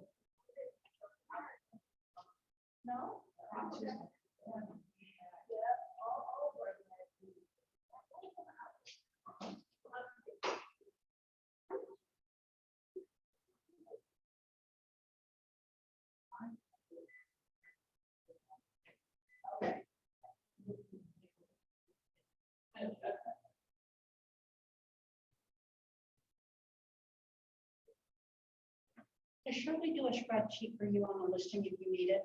If I I've never need it? had her- Yeah, I've never had her do one. Yeah, if I need it, yeah. And I'm telling you, if you've got one that has several, it's so nice. Well, I But think you it- also can do it so very easy. Just set up your spreadsheet, your Excel, Mhm. plop the stuff in Right, as they come in. right. Right.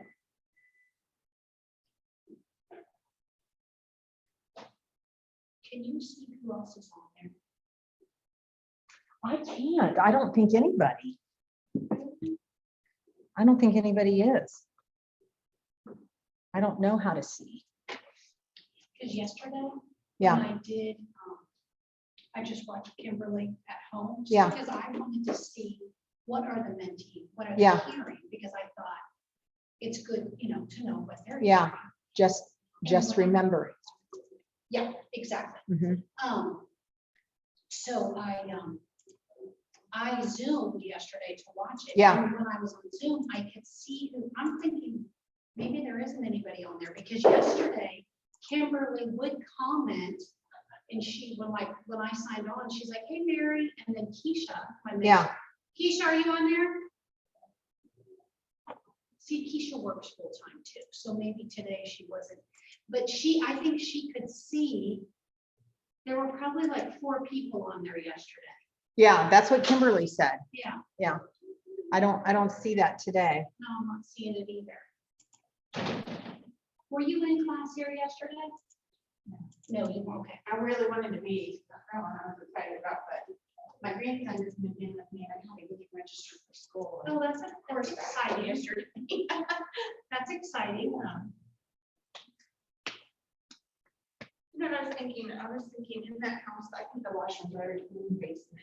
I was thinking the kids just thought it was funky to have a full bathroom right there. Yeah. It's just like that. It is, but they did that so that it had 2 full bathrooms. Right. So did you just kind of scroll through everything for today and decide what you wanted to? I just got this little pre-qualifying sellers, listing consultation checklist. Is this what you, the thick one, is that what yours is? No, Where did you get that? it's just at the front desk. Okay. But do you have more of those? It's old stuff. In Oh, fact, some of my stuff here is even from somebody else. So Andrea, if there were people on here, would they have squares? So there's nobody here? Yeah, so we might just be recording today. Okay, Yeah. okay. okay, We'll just have it on our YouTube for Okay. future use. all right, Okay. Yeah, there awesome. were some on yesterday. Yes, there Yeah. were. Yes, there were. Awesome. Well, actually, Stacy was one of them, and she's here. Yeah, that's good. I was. Yeah, Mary was on too. Keisha was on. Yeah. No, Keisha works Monday through Friday. Yeah, Glenn. Yeah. Oh, she was gonna watch online. she Yes. said. Okay. Yeah. Okay. Yeah, that's what I said. She may have had something at work today where she Yeah. couldn't. Well, we can publish this ASAP. Okay, that's wonderful. Okay. Yep. Except there's really not, so it's like just looking at you guys, it's like there's no teacher thing about it. Well, there is because they would hear things. They hear, but it's just, I think it's just Well- a challenge, right? When it's recorded, I wonder, do they see the screen? Uh-uh, You don't think so? not unless I share it, and I really haven't done anything to share it yet. So, but that's what we're gonna do now, Okay. is we're gonna look at this whole thing, and then I want to get into the paperwork, which won't be on there, because Right. I think that that's a lot of That's things huge. I forget. Yeah, it's like, That's oh, huge. That's I, something they really need. and that's just something that we just automatically do because Right. I don't think about that from a new agent. It's like, well, okay, what do I do? What do I have to get signed? Yeah, when I watched the ones that we recorded and put on YouTube, yeah, all you see is that right there. Oh, it Just is? that little square.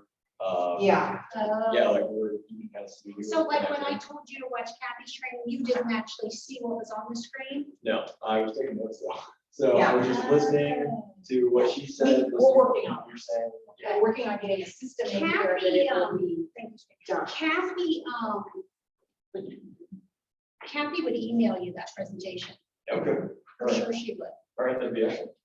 I'll get that for her. I'll get that from her Okay. for you, because that would be good for her. Get ready to come back here. I was like, I don't even think I love that. That's how this works, right? That's why you come Okay. in and you talk and I Yeah, have a cheat sheet.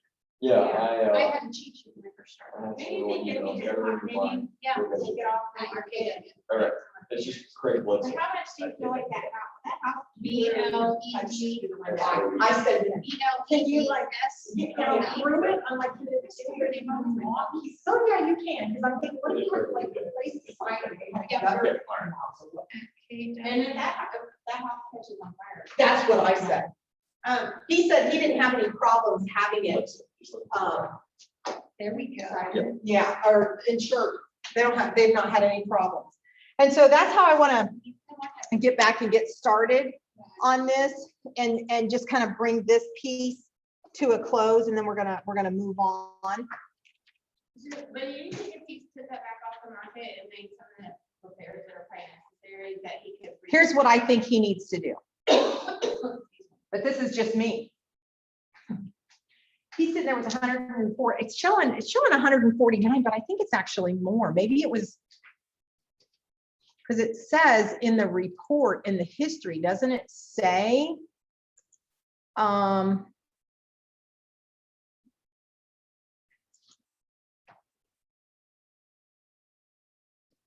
Why does it say 168 days? That's what when you said that, it caught my attention.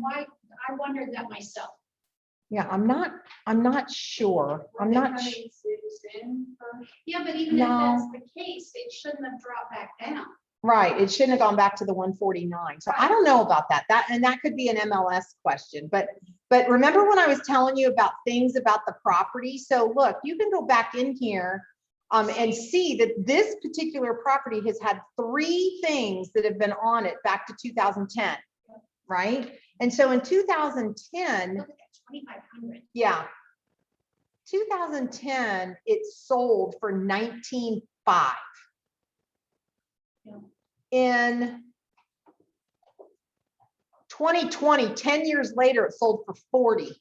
And that's what they bought it for, was 40. And now they're trying to sell it for now What did it look like 129. when they bought it? Sometimes you won't have photos and stuff in it, but let's go in and look. Look at that. So they completely took, when they bought it for 40, they completely took, That front off. yeah. Here's my photos. Oh, that's it. That's the All only she picture. wrote.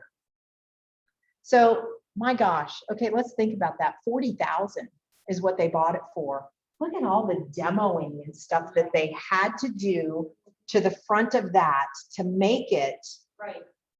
This.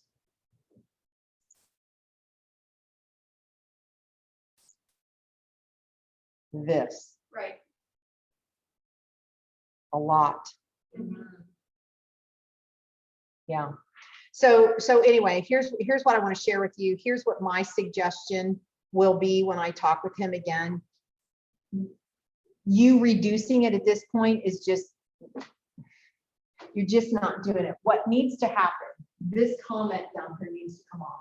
Yeah. What does it say? Because I Back can't. on market due to inspection. Yeah. That's it. So what needs to happen is there needs to be an explanation What is here. it? What? Yeah, Right, exactly. At this point. Is there an inspection that would be included? Has he seen a copy of the inspection? What does it say? Here's what I would have to do if he comes to me. If there is question about the integrity of the structure, You would have an you've inspected got to have a first. structural engineer come in and say, Yep. here's what's going on. And then what you do is you provide that information. Yep. That's how you overcome something like that. What does it say after that, after the inspection? It says, please remove your shoes prior to entry. Title company, Great American Title, team, whoever.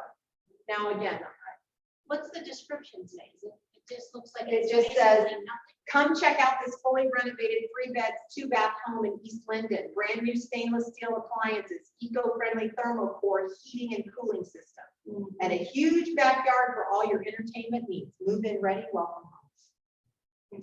Does he do the work himself or does he hire it done? I You know, think he's done some of it himself. you do. Okay, I wish there was a picture of the back, because if I recall. Oh, you mean the back of it prior Back to? of- No, now. Oh, yeah, there is. If I recall, there's like. Plugs or stuff, wires that something's being plugged in, but it's being run like. Through a window and down the back of the house. It was something weird, wonky like that, Like up here, Yeah, right there somewhere. and you can't really see. Yeah. Yeah, I mean, the whole thing is I just think kind of, it had something to do with the air conditioning unit. This sounds like. This? Kind of wonky, yeah. yeah. Again, right? These are the things that we deal with. So I'm going to get us back to. Okay, so what we're going to talk about now, because it's 2:50 and we've only got an hour and 10 minutes, I want to get through this stuff with you. There are some people, when you list, that they will do a pre-listing packet. Okay, what's called a pre-listing. And I'm just going to tell you guys, there's so much information for us just to talk about the things today. But there are so many resources for you to go to, and I will do this at the end of class because I don't want you to be distracted by that right now, but there's places you can go for templates for this kind of stuff that you can build. And while you're down, meaning you're not going out on listing appointments daily like you will be, or weekly or monthly. These are the things that you can work on now, is putting your pre-listing packet together. And that's going to be something that you can drop off prior to your actual meeting with them. That's where you're going to brag on you and what your company does, what your numbers. If you are on a team and you have numbers, that's one thing. If you are new in the business and you don't have those numbers, where are you getting those numbers from? Your brokerage number. So Andrea will send things out. In fact, she's got a really great one that they've just released as to how this particular office, Keller Williams Greater Columbus, is just blowing competition away. Those are the numbers that you go into in a pre-listing. This is where you're talking about, these are materials that are specifically designed to build the seller's confidence in you. Yeah, all right, thank you. No. Oh, please, oh, honey, yes, absolutely. You guys do that, yes. And then for you to be able to answer their questions and objections in advance of the presentation. So what you're doing is you're giving them some information to kind of pre-think about. You're giving them the assurance of the numbers and your ability to do those things. And also what it does is it's saving time, because your pre-listing packet is going to make that consultation experience a lot smoother and shorter. With all of this information that we have to go over, ideally, you want to set 90 minutes for the max time that you're with somebody. And that's even a lot, right? So some of the contents that can be in that pre-listing would be a cover letter that introduces you and your intent to satisfy their needs and listing of their home. Your cover page, which is all of your contact information. It's all about you. These are points that they are to focus on your work, how you work in dealing with their needs, their dreams, concerns, questions, finances, and all that stuff. What you deliver, point out the benefits that they're going to receive from working with you. The home selling process, one of the things that I love, and I don't so much do it in my seller, but I do have it in my buyer presentation, is a flow chart of what happens for the whole process. How are buyers going to find the home that they're going to purchase? This is where you can educate them on the purpose of having a strong web base.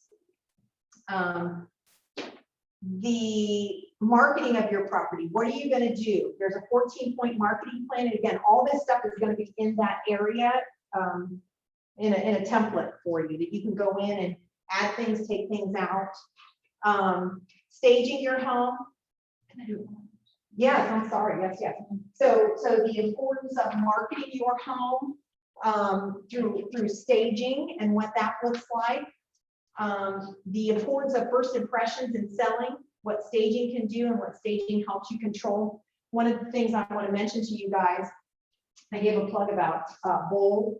If you guys all be in your little sponges and taking things in, if you guys have not registered for Mega Camp, which is happening next week, the 24th and 25th here in the office, you need to do that. Dayla has sent out a link, and I think that there's a $20 savings on it, so it's like $109. You guys will be so thrilled with the education that's going to come from that, from the top, from Gary Keller and all of them.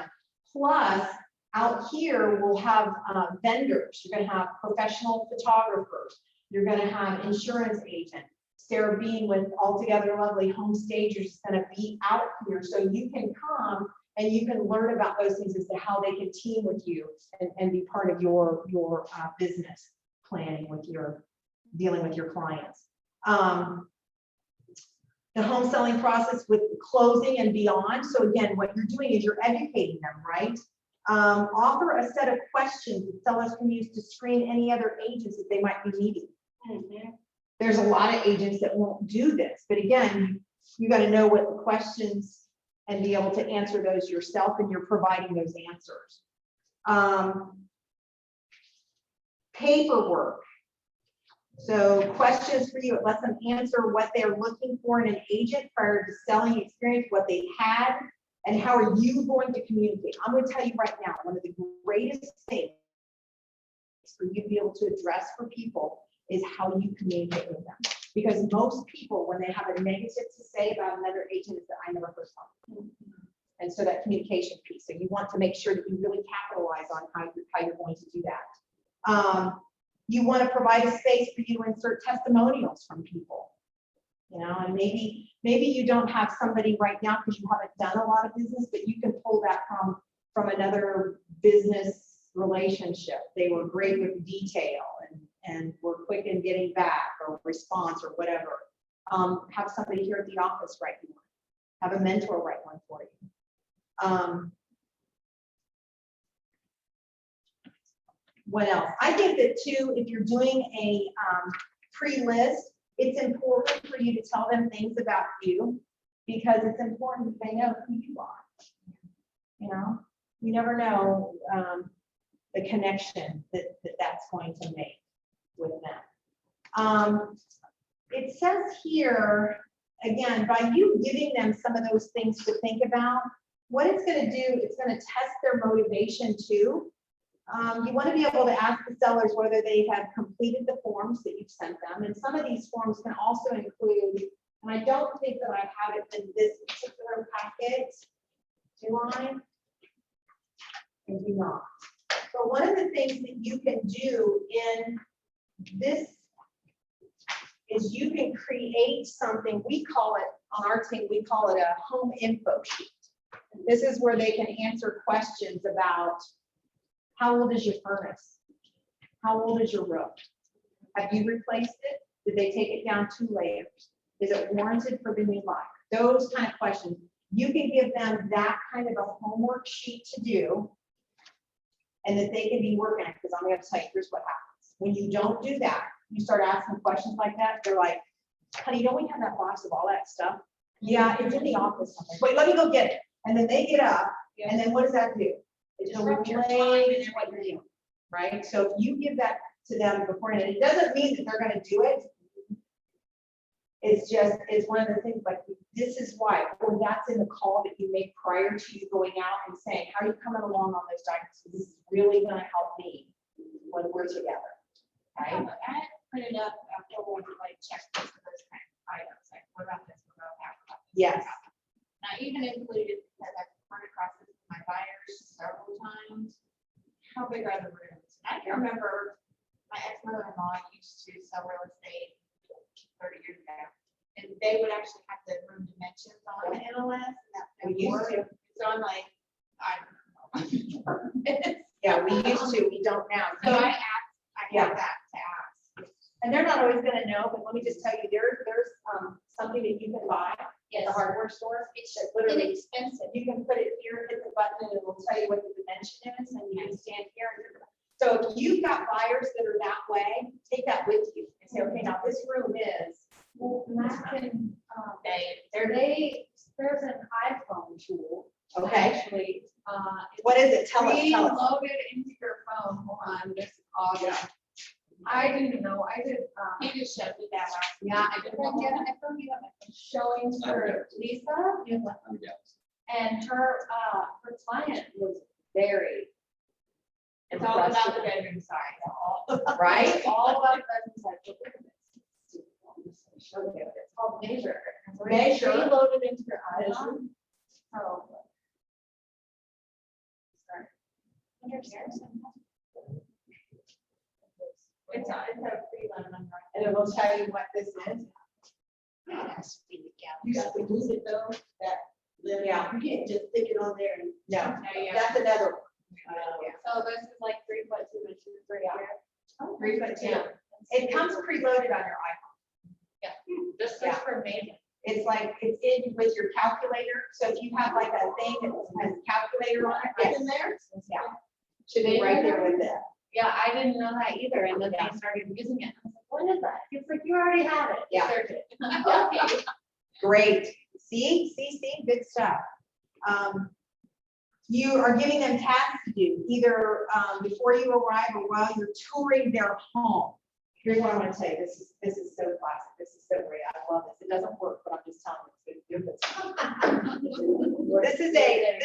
This is a bold script thing, so when you walk into the home, you're gonna have your stuff with you, and you're gonna walk into their kitchen or their dining room, wherever. And I've had a lot of people say, can we just sit here? And I'm like, oh, we really need a table, because I'm laying out information that I want to share with them. And for me, it's much easier to have a table. Yeah. It's so hard when you're sitting on a couch.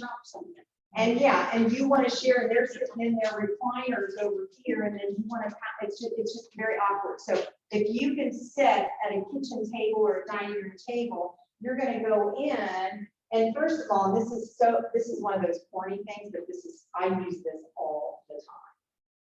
I'll ring the doorbell and they'll come to the door and I'll say, oh my gosh, it's so good to see you. We had an appointment at 3 o'clock, then it's 3 o'clock.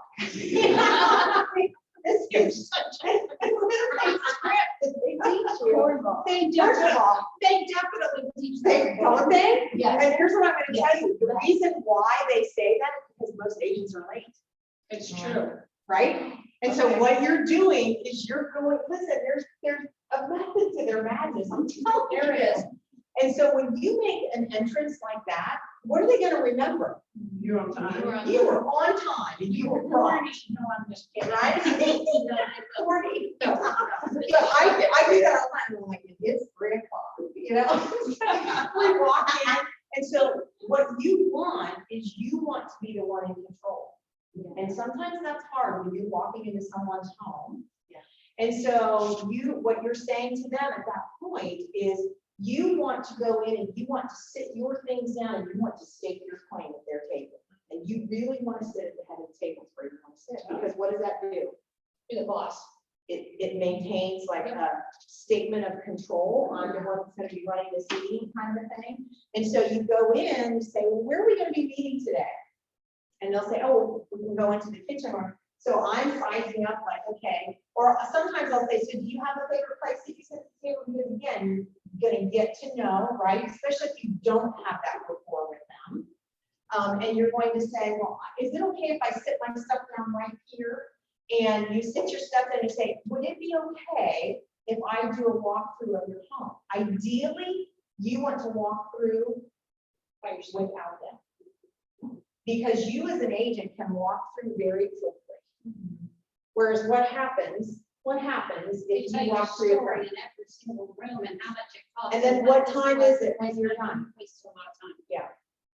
And I'm gonna tell you, you're gonna get pushback on that all the time. They're gonna say, yeah, they're gonna say, let me go through, I want to walk through, because I want to point things out to you. You may be able to point it, but we'll have time to do that.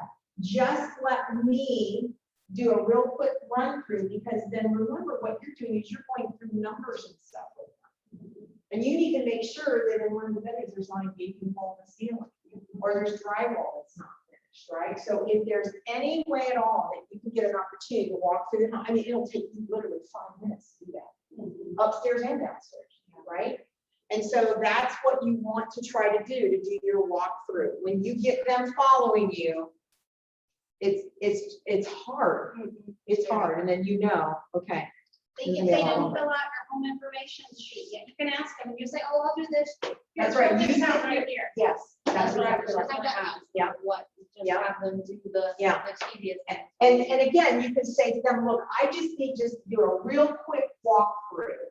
You sit here, relax, and sometimes that's when they'll say, can I get you some coffee? Oh, I love coffee.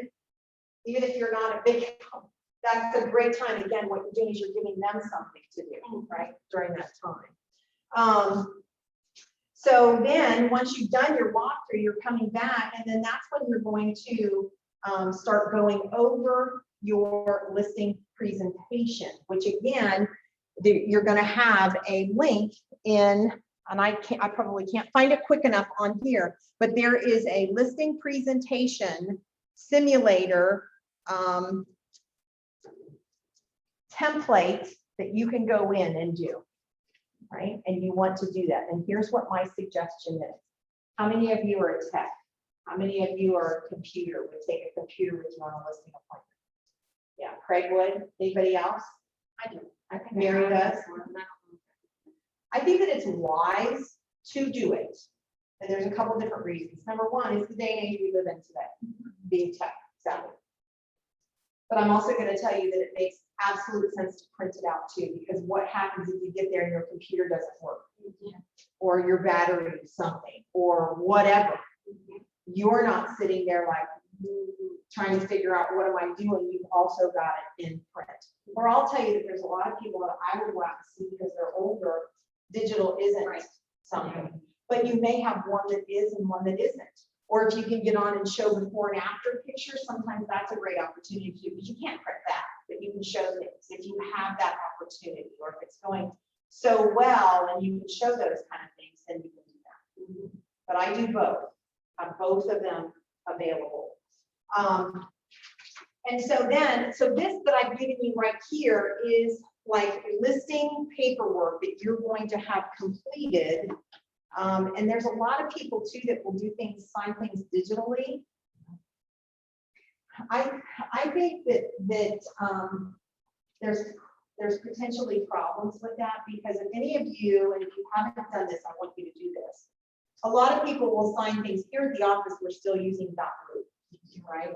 And so when you prepare a document in .loop for someone to sign, it goes right to the signature spot from one to the next, to the next, to the next. And it doesn't really give them the opportunity to read through all of this. And I think that if you're just sending stuff to them and you don't actually have the opportunity to sit down and explain it to them, whether it be, and listen, you can do it on Zoom. You know, you can have it and you could share your screen and put it up here and go through it. And then at the very end, okay, I'm going to send these things to you electronically now, and now you can sign. I think there's great danger in sending stuff to people that you don't actually have the opportunity to go over with them. And that's what you're doing. And this front one, the listing agreement, is the big daddy right here, because this is where they're agreeing to list their home with you. And so you guys all know that obviously we're not real estate attorneys, right? So we cannot write law. We can't do anything like that. What we're really good at is filling in the blanks. That's what we do. We do it really well. And that's what I tell them. Really good at filling in blanks. So I gotta have information from you. And so what it's going to do is it's going to identify, you guys need to know this document forwards, backwards, upside down, diagonal. You need to be able, because when you're sitting there and explaining it to them, you need to be able to talk these points, right? So you have to know this. So this is another one of those documents, in addition to what else, what other documents should you know forward, backwards, diagonal, upside down? Contract, that purchase contract. You should know that, know that, know that. So the listing agreement is going to identify who the brokerage is, Keller Integrated Promise Realty, with the exclusive rights, the contract, beginning on a certain date and ending a certain date. And like I said, typically right now, depending on when the time of year is, like if I were doing a listing presentation this evening and I had the full intent that they were going to sign it, I would probably do my listing agreement out to the 31st of December, just because of the number. Whereas maybe June 1st, I would have done 3 months. Because if it wasn't sold in 3 months, something's wrong, right? Like I said, many years ago, we would do it with 6 months. And there were some times that you would hope that you were the second agent, the second 6 months, because they would not be happy with what happened the first 6 months, not knowing and understanding, well, it really takes more than 6 months to sell your property. That's when you really want to be the second agent that's getting the call. And then you're doing it for the second 6 months. Or again, if you go on, depending on how you know them, you could do a full year long. You could do the listing however long you want. In fact, if you're doing commercial stuff or investment things, sometimes you do longer. Land, you do it longer. You don't do 3 months on a land deal, because the likelihood of that land selling is not real great. So it has a beginning and an ending. The property address, generally known as, and then the amount that you're listing it for is going to be found there too. There's also in that first paragraph, there's the when it's going to go into the MLS, and it's either going to be an active or a coming soon. And if it's a coming soon, then there's a whole other thing that you have to sign, and it's just a pain, and I don't do it. You don't do I don't do coming soons. No. I think that there's enough activity in the market right now that it's not warranted. I mean, why are people doing coming soons now anyway? What do you think is the benefit of somebody doing coming soon? To get an off-market buyer. To get an off-market buyer. Okay. I think they do it, I personally think they do it to try and create hype. I think that's why sellers think that the coming soon. That's my. So what is your take on it? Do you guys think coming soon is good? I think not, probably not right now. I mean, like, I've seen obviously a lot of people do it, but like, I think to some extent, you are already getting so many things when that thing goes live. that like, why are you gonna put it on and get all those phone calls when you know that you're not gonna show it? You know that like, you know, it's, at that point, it's like curbside offers only, you know, so like, it's not even really, I feel like it creates more of a, of a future problem for anybody who goes into contract with the town brand too. What if you have a buyer, I'm gonna be advocate here, devil's advocate. What if you have a buyer that has lost, and you get a coming soon that comes on the market, and they say, based on pictures and everything, where this is location, like this is where I want to be, I don't care. You're one, I forget. Firestone? Yes. Yeah. Yeah. So I had a buyer that had been through and actually was working with another agent, met her at an open house. And because of the information that was being shared in the lines going down the driveway, when she got up to me and I was putting in her information in my iPad to get her registered, I said, do you have an agent? She said, no, I'm firing mine and working with you. And I said, what? She said, yeah, just in what I've heard you telling people about this house and the information that you convey, I want somebody like that working for me.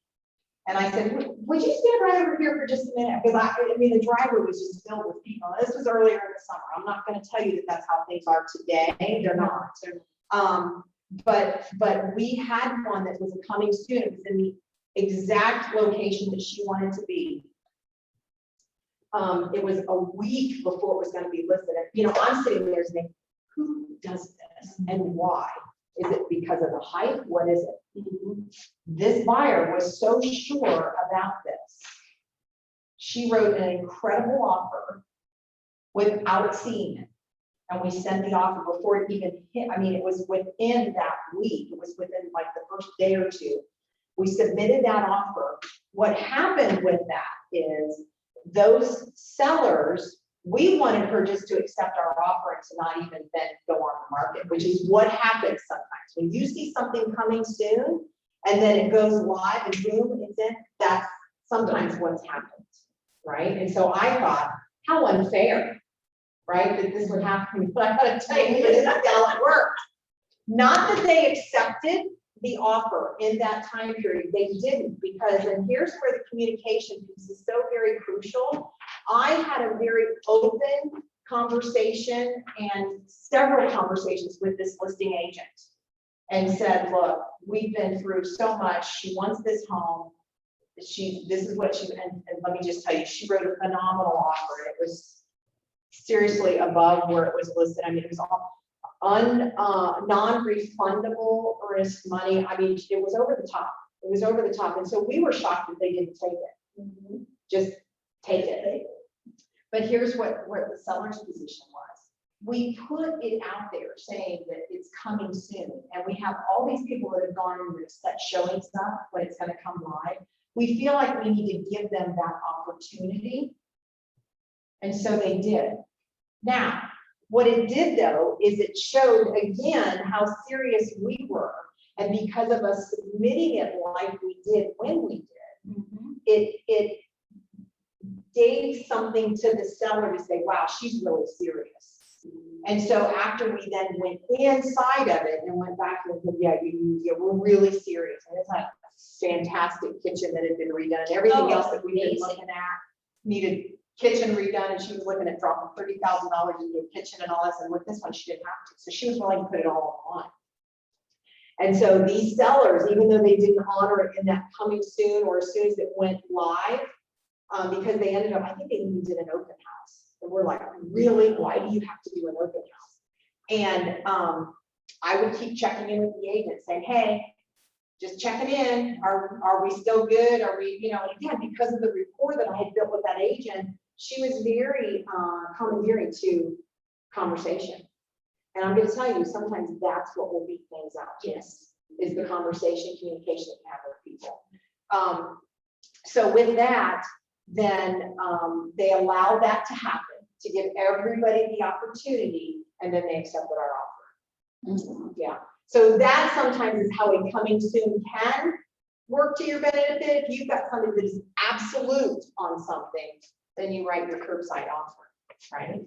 Do you think I don't know, I mean, I can see the buyer side and why they, or the seller side, why they wanted to do it that way, but I also think that, of course, buyers don't know this is happening, but I also think like, if you could have accepted that and you're wasting people's time.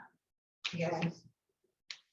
I mean, unless they thought somebody might come through with a way better. offer. Well, isn't that what all buyers think, or all sellers think today? Yeah, yeah, Maybe we'll get a better offer. Damn. that's right. And they were willing to take that risk and willing for us to say, oh, no, never mind, right? Yeah, that's the risk of the market. But again, what do you want to do? You want to educate when you're sitting with a seller and you have conversation. I do this all the time with sellers today. If you're sitting with a seller and they say, yes, we want to do an open house, we don't want to accept an offer prior to, we don't want to put it in coming soon, we don't, then you say, then that's what we're gonna do. There's nothing worse than having a seller, let's say that you get an offer, like, oh, I want to accept that. But yet you said that you're going to do an open house on Sunday. They're not going to review any offers until Sunday at 8 p.m. Yeah. And leave offers open until Monday. And your people get an offer on Saturday and they want to accept it and be done with it. My people, I say, no, that's not what you said. Yeah, Right. It's kind of like what you said. It's like, do what you say you're going to do. If you put it out there and honor, and that's where those people were on that coming soon. Yeah. They wanted to honor what they put out there because of the activity that they had received prior to that. And so they did. So they honored that, but at the same time, it was still, her offer was the offer to be beaten. And I do believe that had it come down to it, if there was something that was better, She would have reached she out would to have you. reached out if to you me and formed said, a you're going to have to relationship. change some things, Yeah, right? you formed a relationship. Yeah. Yeah. No, so you're a listing agent. And that's great. Yeah. I've kind of noticed, especially once I guess this is my fourth buyer transaction. Right, Fourth buyer, no seller. Right. Well, I had a listing back in 2019. Okay. You have a listing right now. Well, I have a listing right now too. You're right, but that was a different, that's not like a listing. No, Like but this. you're still It's doing still- paper Yeah, work. and- Right, so what my question is, and like the, and then 3% more on the retail real estate, when you're dealing with conventional and FHA, and then you have the cash buyers coming in with the hedge funds. What do you tell your sellers? Because in my mind, if I'm a listing agent, I guess I don't want to do that right now. Not You don't want because to do it. to be a listing agent, because what comes to me when I think about, especially when you're working on the other side, right? We have FHA buyers and conventional buyers and cash buyers. I've worked with all three and now I have a VA. Getting them in, getting those offers accepted and having them, we've talked about this already, how discouraging it is. But wouldn't we start trying to tell the sellers, and especially in a market like this, because what I see coming is all of these people who are approved for, loans on houses to build equity, to have that in 10 years, are not going to be able to have any of these things. And if rent prices just keep going up, how do you deal with that from a listing agent perspective? Like, I feel like if I was in that position, I would want to tell the sellers, hey, like, we need to get the underdog shot. Because if not, it's just going to create this whole economic craziness. But ultimately, you're sitting there and you're providing information. It's not your decision. Right, It's exactly. the seller's decision. Absolutely their decision. And they hired you to make them the most, so you're on their Right. side. Right, exactly. So I guess that's kind of like my dilemma in my mind, is like, I see this happening when you're working with buyers, pretty much only buyers. Right. And you see that happen, it's like, something's gotta give. It's Right. your job as the listing agent to educate your buyers as to the risk of the offers that they're looking to accept. So Yeah. for example, in the market today, you're going to find buyers that are more with the idea of winning a bid being a cash or a conventional transaction. It's harder to get something today approved, not impossible, but harder, especially if you're going to do something like these houses have been on the market 149 days. You could go in and write whatever kind of an offer that you want with something like that, because you're not standing in line with four other people writing an offer. Right. You could write that FHA. Would that house pass FHA? I don't know. That's another thing too, is when we go in this, with my VA buyer, when we started showing up, this will never pass. That's right. And Yep. So I understand that side of it too, and to be honest with you, I've never even said this out loud, it's just kind of like a thing, and I've been thinking like, isn't this gonna cause a problem someday? You have to be able to educate your people through that process and tell them, and here's what I say to sellers. When you're looking at multiple offers and you're going through them, they always say that cash is king, right? Cash is king. However, to a seller at a closing, it's all cash. Whether they're financing it or whether they're bringing a suitcase of hard 20s in, it doesn't matter to the seller. Okay. There it is. But if you're dealing with a condition issue and you've Yeah. got an FHA and you've got a conventional, and your FHA is higher price, but your conventional is a little bit less, but is it going to be an issue? Right. That's what you have to be able to counsel them through. Right, exactly. Yeah. It's the issue with, the type of loans, type of offers, whether it's Yeah. cash or not, if there's no remedies, if there's no inspection to add or, Remedies, yeah. what I'm trying to say. Yeah. Those are all factors. I see that, people who are working with buyers, they go in and they write these awesome offers and then, they get beat out by cash because it's cash. Yeah. And then it's kind of, I guess at that point, it would be an even thing to kind of, That communication. that communication really has to be there. It does. It's not, and I think sometimes as agents, we don't realize the impacts that we have. Yeah. You know what I mean? Right. Because, if you're in control of the situation, they're gonna listen to you. So I've never said. Kayla, that that's so out loud. true. And two, you're talking about, Mary, you were talking about a deal that you have that you just can't get anybody to return your calls and to get back to you. This Lehman. Yeah. That's why I ran out earlier. Yeah. He's so frustrated. And so the listing agent won't return calls. I've left 3 messages. Yeah. Because I had already done what you said. I wanted it known that I'm representing him. So Kevin Strait with EGR, I don't know if you know of him. Do you? She grins. Yeah. I never want to be the agent. Well, that already Somebody answers, makes that already answers my No, question. I'm just saying. I already thought that, but you So just he's a- confirmed it. He's the listing agent, Okay. but he will not return a phone call. So And who's his broker? he HER, But who is it directly? hold on, it She's is, ready. anyways, he sent it off to Dylan Ricketts. Okay. That's why I ran out, because that was the buyer that wants to look at this land. Yeah. And he said, yeah, I got some young pup, this guy's older, he's Yeah, 20. yeah. I got some young pup, and he doesn't even want to listen to me, and he won't even let me talk, and da. He wants to know if there's gas Yeah. rights on the property, and the house that's there, isn't that great? But he's gonna build a new house, so he just Okay. wants to know, what's the heat source? Well, it's not listed. He Right. just wants to know those 2 things Right. before he goes and sees it. Well, this guy goes, well, we're taking offers by 3. Do you want to write an offer right now? And just push, well, there's nothing on the agent to agents that, oh, now they have added it, just since I came back in here. Oh. They do want them in by today. Deadline for offer review is today at 3. So this Kevin Which is Strait, 325. yeah, This is a problem with our business. yeah, he won't return any This phone is a calls. problem with the business today, is how this agent, and Mary, had you done email communication, text? I mean, here. Text and phone calls, both. And so I would do email, and then also, so if you go in, my point is, if you get an agent like that and you're not getting a response, right? Let me show you this. So this is that listing that we've kind of been working on. Can I say wait. something? This Yeah. just makes it even more interesting. So agent to agents, they must have added this within the last 15 minutes, 20 minutes max. You can go in and see. Okay, you're right. He's got 1821. Seller has received multiple offers on this property. Seller will be reviewing offers today. May or may not accept. Deadline for offers today, 8/18 at 3. That's what time he did. And that's probably because of my last message I left, probably wasn't quite as friendly as the last. I always wondered too, like, especially in a market like this where you're getting offers that are $50,000 over asking price. I always wonder if it's like some agents just see that. and They advise that that's the better offer to take without any real knowledge behind it, because it's lining their pockets more. Right. I was gonna ask, do you think he's not returning calls because they already have offer on the table that they are He's okay. Gonna- with it. But you don't have any idea what my guy's gonna offer. Right. Right, Right. that's not due diligence Well, to the some client. will ask you, do you have an offer better than this? Because this is what we're considering.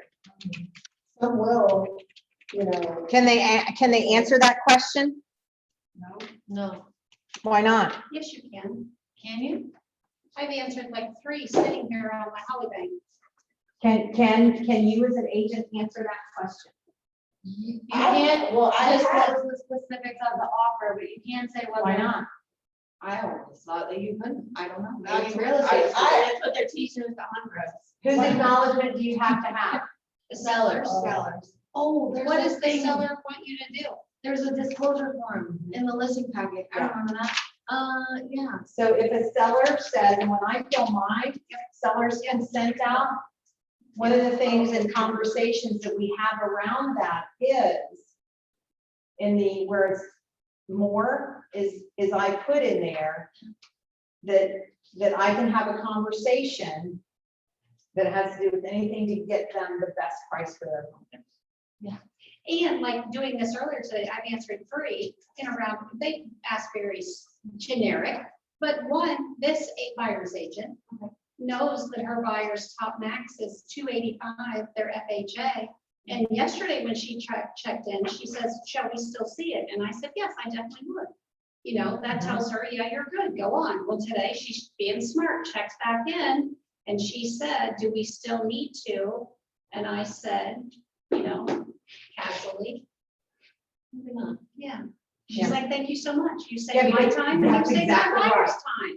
Again, what They we didn't see go going on on skip, here, love it. communication, Absolutely, yeah. this is what you're seeing and what Mary's talking about is experience in the market.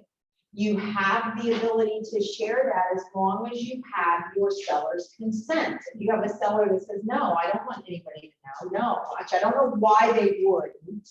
You have to educate them to that. Tell them the benefits of how, give them examples of why, right?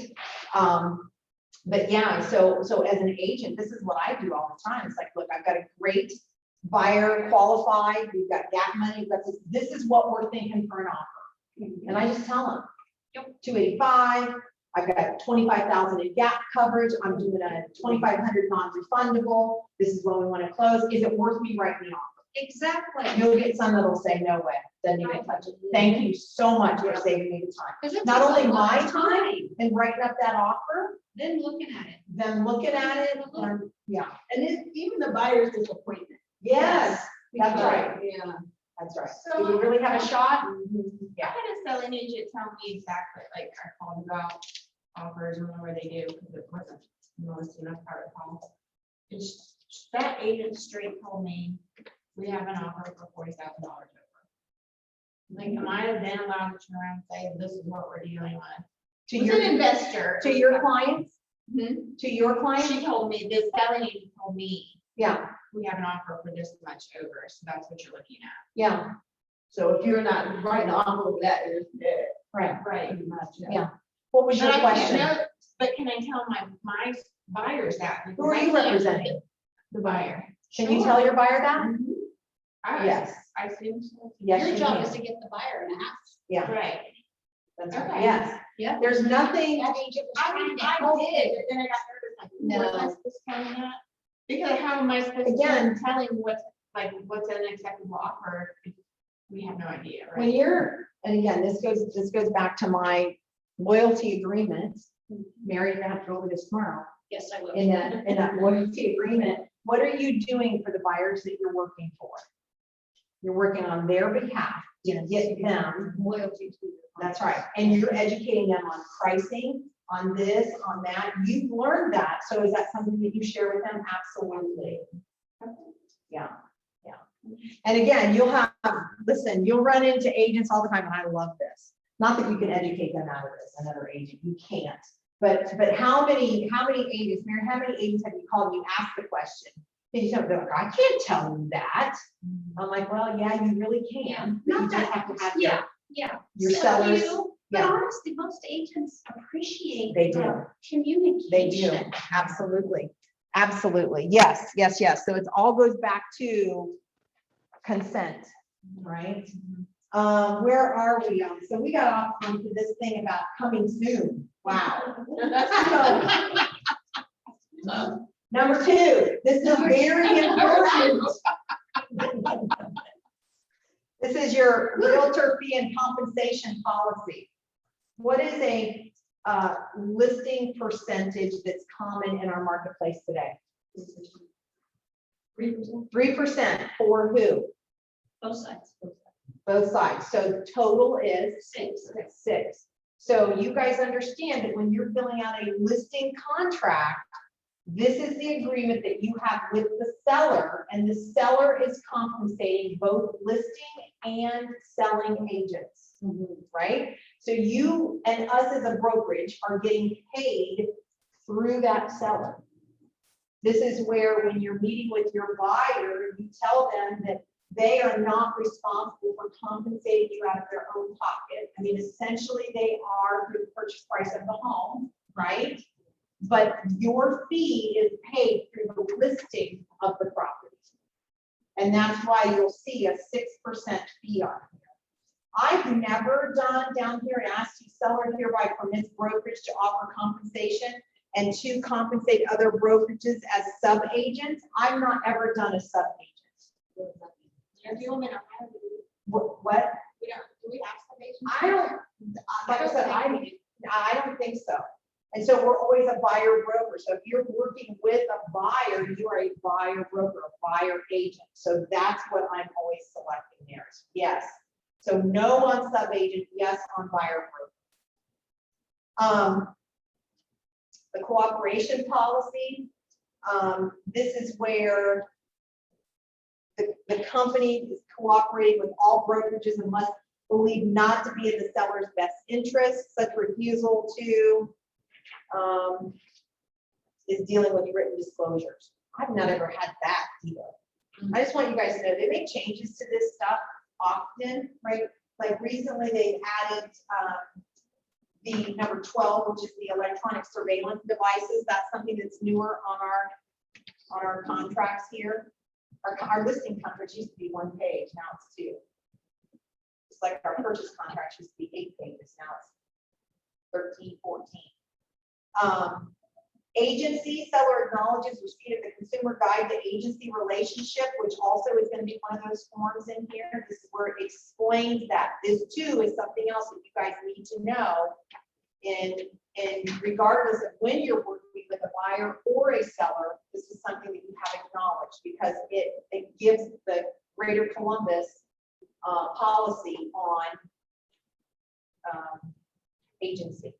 So in representing a seller, listen to this.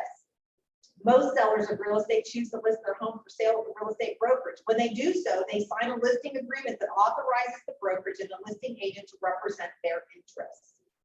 As the seller's agent, the broker and listing agent must follow the seller's lawful instructions, be loyal to the seller, promote the seller's best interest, disclose material facts to the seller, maintain confidential information, act with reasonable skill and care, account for any money they handle in the transaction. In a rare circumstance, a listing broker may offer sub-agency to other brokerages, which could also represent the seller's interest and owe the seller the same duties. There's that sub-agency, right? Or I don't know, maybe you have somebody that's co-listing or something. I suppose you could have that. Yeah. But my gosh, is there not a lot of responsibility in that little paragraph there that we as a listing agent must do? And so you're going to have the same when it comes to buyers. There's your dual agency representing both buyer and seller, which is a slippery slope. It can be done, but that's another class. Best interest. Yeah, it's hard. Working with Keller Williams Greater Columbus Realty. Again, this is great information. You need to know this language here, okay? So, and it's even referencing it here in our agency section. The protection period, again, this is not something that I've dealt with a lot in my business, but I usually just put in a 60-day. I fill in 60 there because Again, in this market, it's not something that you deal so much with, but let's say in a much more challenging market where listings aren't selling quickly, and let's say you get to the end, because I'll tell you, we have done this before, where you got a 180-day listing, which is a 6-month listing, and it seems like people come out of the woodwork on like the 160th day or something, and then they write an offer, and then the closing is gonna happen after this would expire. This is where that would cover that, would get you to that, okay? Seller's cooperation states that the brokerage is authorized to place a for sale sign on the property and remove all other for sale signs and to actively market the property. You may sometimes get somebody that doesn't want a for sale sign. On my Arlington guy, no, he wants one, the agent won't do one. Really? Yeah. Again, I don't understand why. He said to me, is there a reason why you don't do for sale signs in North London? I said, not that I'm aware of. I don't know why she wouldn't want. So we have a listing on, well, there's no sign on it. Sometimes they worry about the homeless people. Yeah. It's Yeah. especially if it's for sale and you know, and like they can see nobody's coming out of it, they'll go in and steal stuff out of it. So, you know, people will go in there and live at night, especially when it starts getting cold. Yeah, exactly. So there may be something there that I'm not aware of, but again, you can have a seller that would say, oh, I don't want my neighbors to know. I've had that recently. And so it's not a requirement. They do not have to have a for sale sign. Well, Okay. a lot of your condos too, you can. Correct. Yep. Number 7 says that the seller has to furnish satisfactory evidence of marketable title. This is why you work with a reputable title company. They're going to search the chain of command. They're going to make sure that you've got ownership rights and that deeds have been done properly and things like that. Disclosures. You guys know the residential property disclosure form, and I'm going to tell you, yeah, this one should be the most current, right? This is that 5-page. In this listing, exclusive right to sell listing contract, your seller is acknowledging that they're going to provide this with you, a completed residential property form, because you guys know that this is part of your contract, right? And I'm going to tell you, when you have a seller, I think that this is a great one that you give to them in the pre-listing, because there's a lot of questions on here. But here's what I want to tell you too, as a listing agent, you need to go through and make sure that they answer all questions. Here's one, if you look at page number 2 of 5, see the water supply under A, No. the one right under that, do you know of any current leaks, backups, or other material problems with the water supply system? People usually miss that one. Or they'll answer no on that one, and then they miss the next one. Is the quantity of water sufficient for your house? I cannot tell you how many I have to go back and resubmit because that question has been missed. So when you're proofing this, when you're getting ready to do it, you want to make sure everything is filled out properly. And here's what I tell the seller. If in doubt, disclose. If you have somebody that has something, a repair that they've done or an issue that they have, fill it out and put it on here. Don't miss it. There's places also, somebody had said, oh, we were talking about murder, suicide, something like that. If you have any of that where somebody could put that, would be N, which is page 4 of 5. I wouldn't suggest that you put it there. I would deal with it differently in an agent to agent. If your buyer has an interest about this property, please contact the listing agent for circumstances regarding the property. But you can put things. Because the RTB goes on as. Well, I mean, It all depends on your seller. If your seller says, no, I want people to know. Okay. You do. If you don't, now you can't see the RTD anymore but the MLS, right? correct. Okay. Yeah. And an RPD is not something that I think just consumers can see. They have to see that through an agent, because I don't think that you can get to that unless you have it private. No, Yeah. you can't see it. So they're going to get that from an agent, Okay. right? Yeah. MLS authority. They are authorizing the brokerage to advertise the listing That's the whole, and this is what I say, this is the whole reason why you're paying 6% is to have this exclusivity in the MLS. This is why you list with an agent.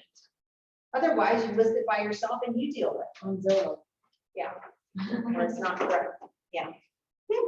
The use of a lockbox. The seller either authorizes or does not authorize the utilization of a lockbox system. You can buy your lock boxes at the Columbus Board. I think they're running right now about $130 for those blue boxes.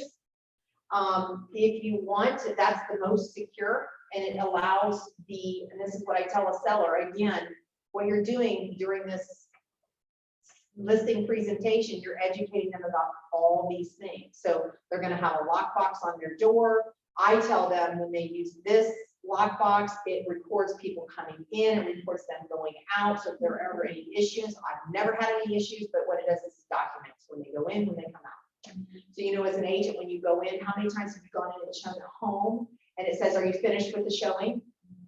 Does it ask you that sometimes? Yeah. So what it's doing is it's keeping track of what you're doing. Yeah, and it's like timestamp. Yeah. Do you always, go in and say, yes, I'm gonna get the money? Like, I don't, should I be doing that? I do. I don't know, so it wouldn't keep coming up, would it? It doesn't. Because I think what's happening in that, when you're getting that message is you're in the home and the lockbox has not been re-engaged. That's when you keep getting, I think that once you re-engage that key up into the pocket, and then it stops. Because then it's kind of checked you out, if you will. Yeah, yeah. What else? Anything else on that? So, okay, so lock boxes. So, you know, getting started in a business, and again, some good things coming down the pike here, but, for now, if $130 is too much for you to pay for a lockbox, and you've got a seller that is okay, you can buy a much lesser, expensive a lockbox. You can go to Home Depot or Lowe's, and you can get yourself a push button. You can get yourself a combo. You can get yourself a number lockbox and use that. Not as secure, but it's something that because you have no way of tracking. Or what you do is go out and buy a lockbox, part of doing business, right? Number 11. This is where the seller does or does not authorize the listing agent and broker to grant access to the seller's property to licensed certified appraisers, home inspectors, contractors, professionals without a real estate license present for purposes related to the marketing or sale of their property. This would be photographers. I'm going to tell you the lockbox is put on for convenience, right? It allows people to have access to their home. It depends on how you sell it to them. If you say people are going to have access to your home from 9 a.m. to 9 p.m. because that's when those lockboxes are accessible, it depends on how you convey that information to them, right? That you may have somebody, if you read it just like I read it, again, this listing agreement is something that I would put in that pre-listing. That way they can look it over, and that way if they have any questions about this, then you can say, well, let me just tell you, let me educate you. We even have a team document that tells them how that lockbox works. That is nice. So again, you can create something like that if you're getting a lot of pushback from sellers. And then it goes into the seller will be notified in advance when an authorized individual will be entering their property. So they're always authorized, except if you're Mary Blackstone. I'm sorry. I'm really trying to multitask. I promise I'm listening. It says in here. Oh, that yes. the seller will Now, see, always they be. got all be wondering what we're talking about. Listen, there's a way, because where you're communicating how they get access is through showing time. You as an agent have the ability to check and select how are they getting in. Is it a go and show, meaning they have to have no authorization, they call in, they register, then they're given the code, right? Right. Or an Sounds like approval, they have to have approval, or what does that look like? Yeah, yeah. So anyway, again, you guys need to know what's on this document here. The electronic surveillance device. This is something, again, it's newer to this contract here. The listing contract seller does or does not have surveillance equipment located at the property. Ring doorbell is included in that, Yes. right? So if they do, I would select yes. Yeah. Yeah. You gotta know that. Here's what I think is interesting. Do you guys see the bold print there? Seller agrees that if such surveillance device is present on the property, that the seller will turn off any audio feature of the equipment when the persons are present on the property. Sure they will. That's because of Ohio law. That somebody cannot be unknowingly being recorded. Really? People don't do it though. I had my aunt's homeless a few months ago and she'd call and she'd say, they're talking about making an offer on the house down the street and they're gonna do it online at the same time. Can they do that? She's listening to everything. Yeah. You know what? I suggest they don't. That's why you have to be so super quiet, like. That's why you have very- no I always conversation. No I always- conversation. I always point it out. Because that's outside, because That's right. I remember. Yeah, especially right, They're by the ring. You have no idea what picks it up. Yep. So here's, and here's the example, and this is what I say to people, this is more working with buyers, obviously, than sellers, because it's a different perspective if it's a seller. Yeah. So if you've got your home listed, and you've got somebody saying, look, let's go in and we're gonna offer this. But if that's not acceptable and they would really take it for $425, then what's my seller gonna do, right? Counter you back to $425, $425. right? Right? So you gotta counsel your Yeah. people, yeah. And then even look here, seller is advised to consult with an attorney regarding the use of such surveillance devices under Ohio law. Right, this is under just that little surveillance devices, and I've actually asked, because we have a separate form for this TNX, and I've asked if we can get rid of that form. That because form, yeah. It's more detailed. So- Fair housing, again, this is one of those big things that we learn about, right, in schooling and all that, how fair housing is so important that you cannot discriminate for those protected classes.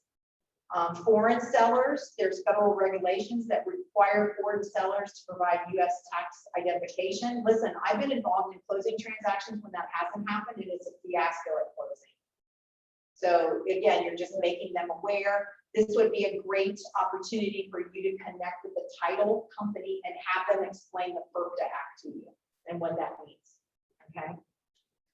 And then there's things that you can write in, amendments, or remarks. An example of that would be, I had one just recently where we were listing their home and they were buying something. And so what I did is I reduced the commission on the list side, and that's where I listed it.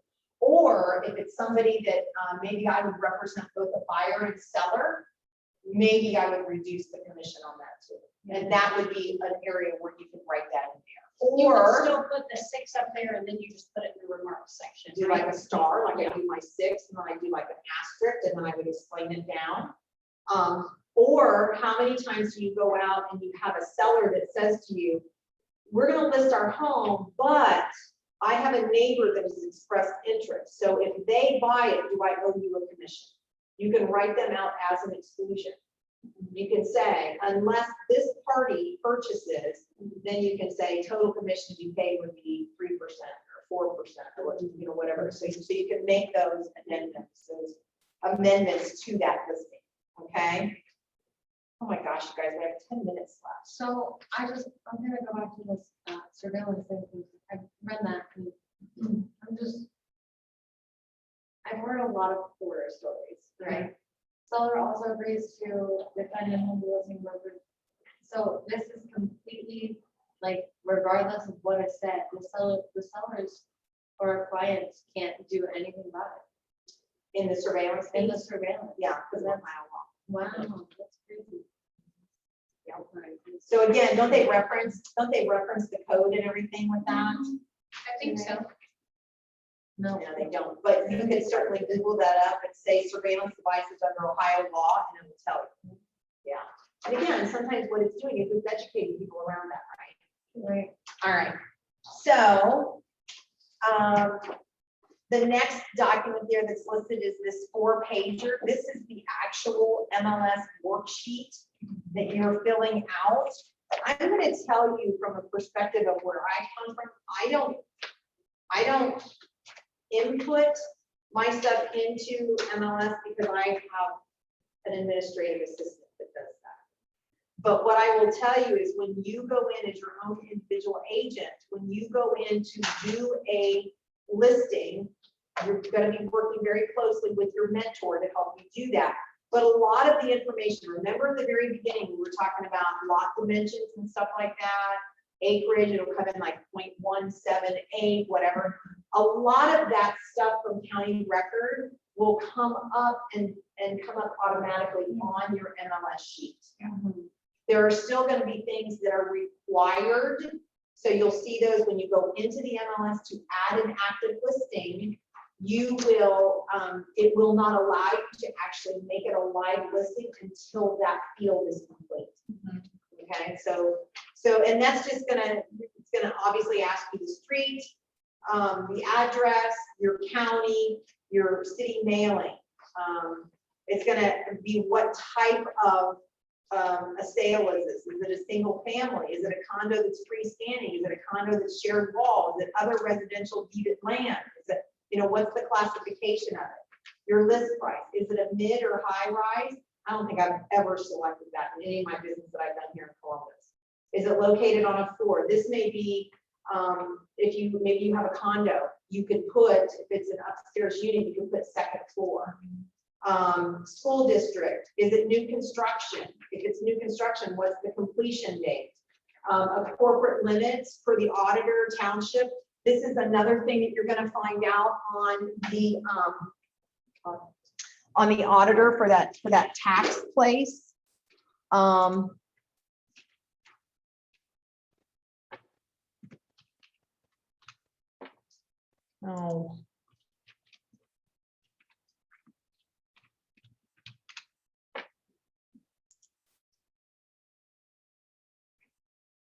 So if I go into, what is mine here?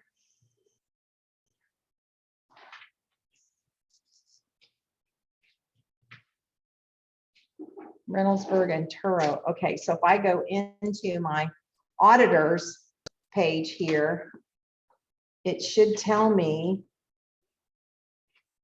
city, village, Reynoldsburg City, township, Turo. If you don't have anything there, then it's just going to be none. But you have to select that as none because that's one of those required fields. Okay. And then it's just going to go through and, how are they setting up showings?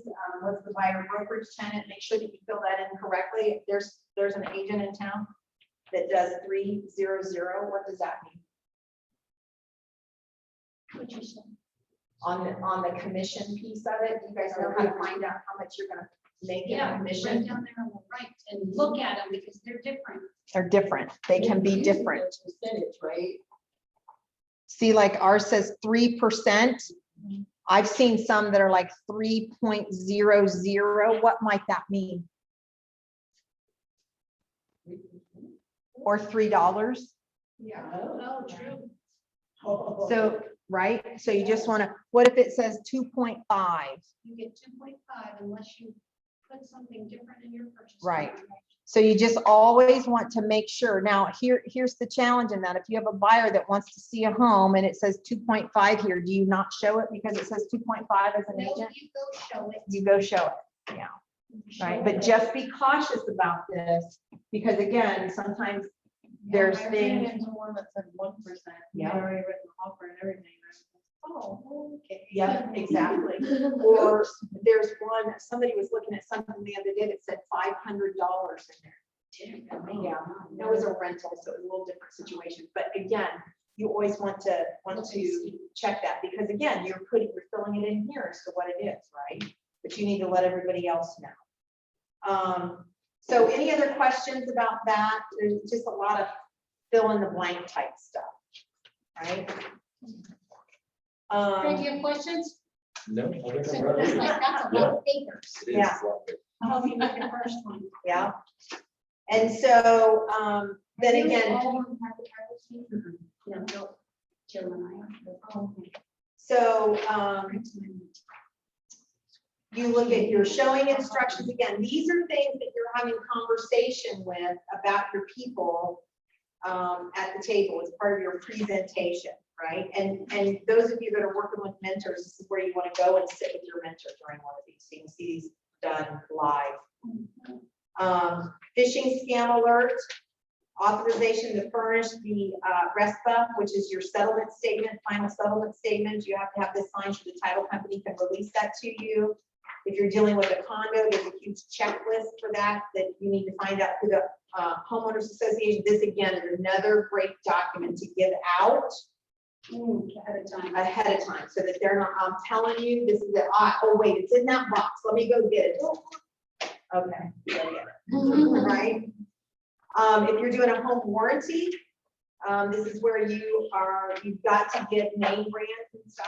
One of the things I usually do is I take pictures when I'm there, so I'm not like, dang, what's that? Yeah, right? I can take a picture and then I can, here is, I included in your paperwork here this coming soon. If you're gonna do that, you have to have all of this stuff listed. I think maybe this is the broker, this is the exclusion. What is this one for? I've never. This one is if it's MLS. The advantages of the multiple listings. So this is if they're not putting in an MLS, which again, there are some reasons that they would, but. What are reasons why people don't want to, Jill? So let's say, I just did one of these actually. What if you have an investor and it's a private sale, but you're putting it in the MLS so that you have your,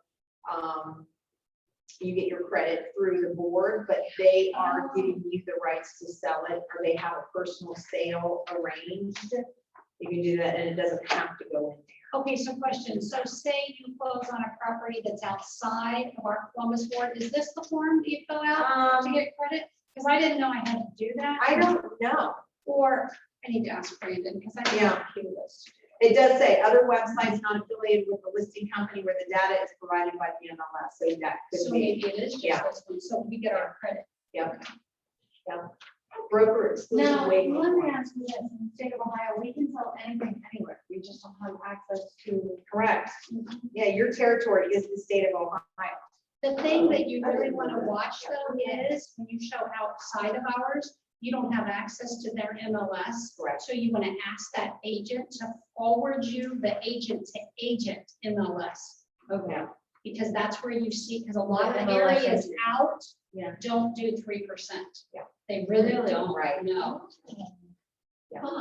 So yeah, your territory is the state of Ohio, but understand if you have a seller that's in Toledo, Yes. what is your knowledge of Toledo? You don't. Right. You don't. You farm it out. Yes. You refer it out. Yeah. To give them the best. Yes. Now, Good how, service. now, as far as like this goes, how far does ours go out? Is it in Mount Vernon? Franklin County and the 9 contiguous counties around is what the MLS is. Okay, However, so like Mount Vernon is not in our. you'll see some like, or you go in, this is the exercise that I do, again, with a lot of buyers, or I will do this with sellers too, or just, again, being able to have conversation with people in our market. I will go in and I will do an active search. This is showing me what is active on the market right now today, 2,474 homes.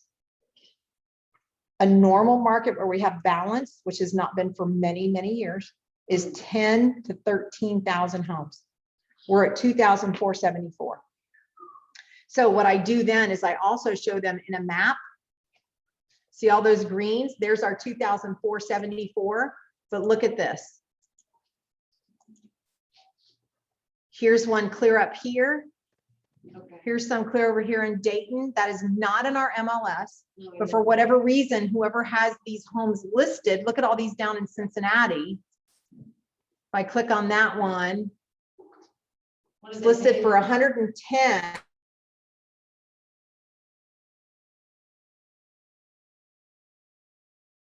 State.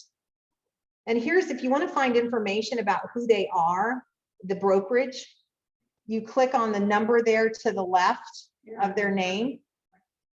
Oh, it's not showing you guys that up here. Huh, that's weird. But it'll show you their name, where they're located. This is Dublin Road. So they've got a listing in that area. You can just buy MLS access to other MLS. You can, Okay. you can. The brokerage though, if you're going to list something, the brokerage has to be a member. You can't Okay. just personally, the brokerage has to be. Okay. I wonder, oh, you know why? It's probably because it's gone to sleep, would be my guess. Yep. Yeah. I know that this is a lot, you guys, of information. We've gone over a lot. There's still more to go over. I mean, this class being a 3-hour, as you can see, it's not enough, right? It's not enough. But there are other classes and courses that you can take that are just going to reiterate. You're going to hear other people talking about things and how they do things differently than what I do, and that's the benefit of sitting back there in the mosh pit or whatever we call it back there, the computer. Yeah, that you're going to be learning what people are doing that they do in their own business. So it's 4:02. I'll be happy to stick around and answer any questions that you have. I hope you guys are coming back tomorrow. Were you here yesterday too? Yeah, it was. Awesome. So if you come tomorrow, we get to check your box saying that you did career development. That is so cool. That's a big deal, let me tell you. What a big deal. Would be something that we use, I got these in my mailbox. That was, oh, from yesterday? Yeah. I'm gonna tell you that there's a big business planning workshop that we're gonna be doing coming up. So you wanna make sure that you're doing that, September, I think. Here's something else that I'm gonna show you guys. Would it benefit me to complete these things before I went? Yeah, it'll have, in fact, that's what we're gonna work on in that class, Okay, is that. so if I have it done, I'm just. Yeah, Or and that maybe class will don't. teach you how to do those things. But if you have those numbers to put in, then yes, it will benefit you I'm greatly. gonna just wait on. Did you share with Jill, I'm sorry, did you share where they go to get those templates? That's what I'm gonna show you Okay. guys now. I want to make sure. Just like the pre-listing templates and that kind of stuff.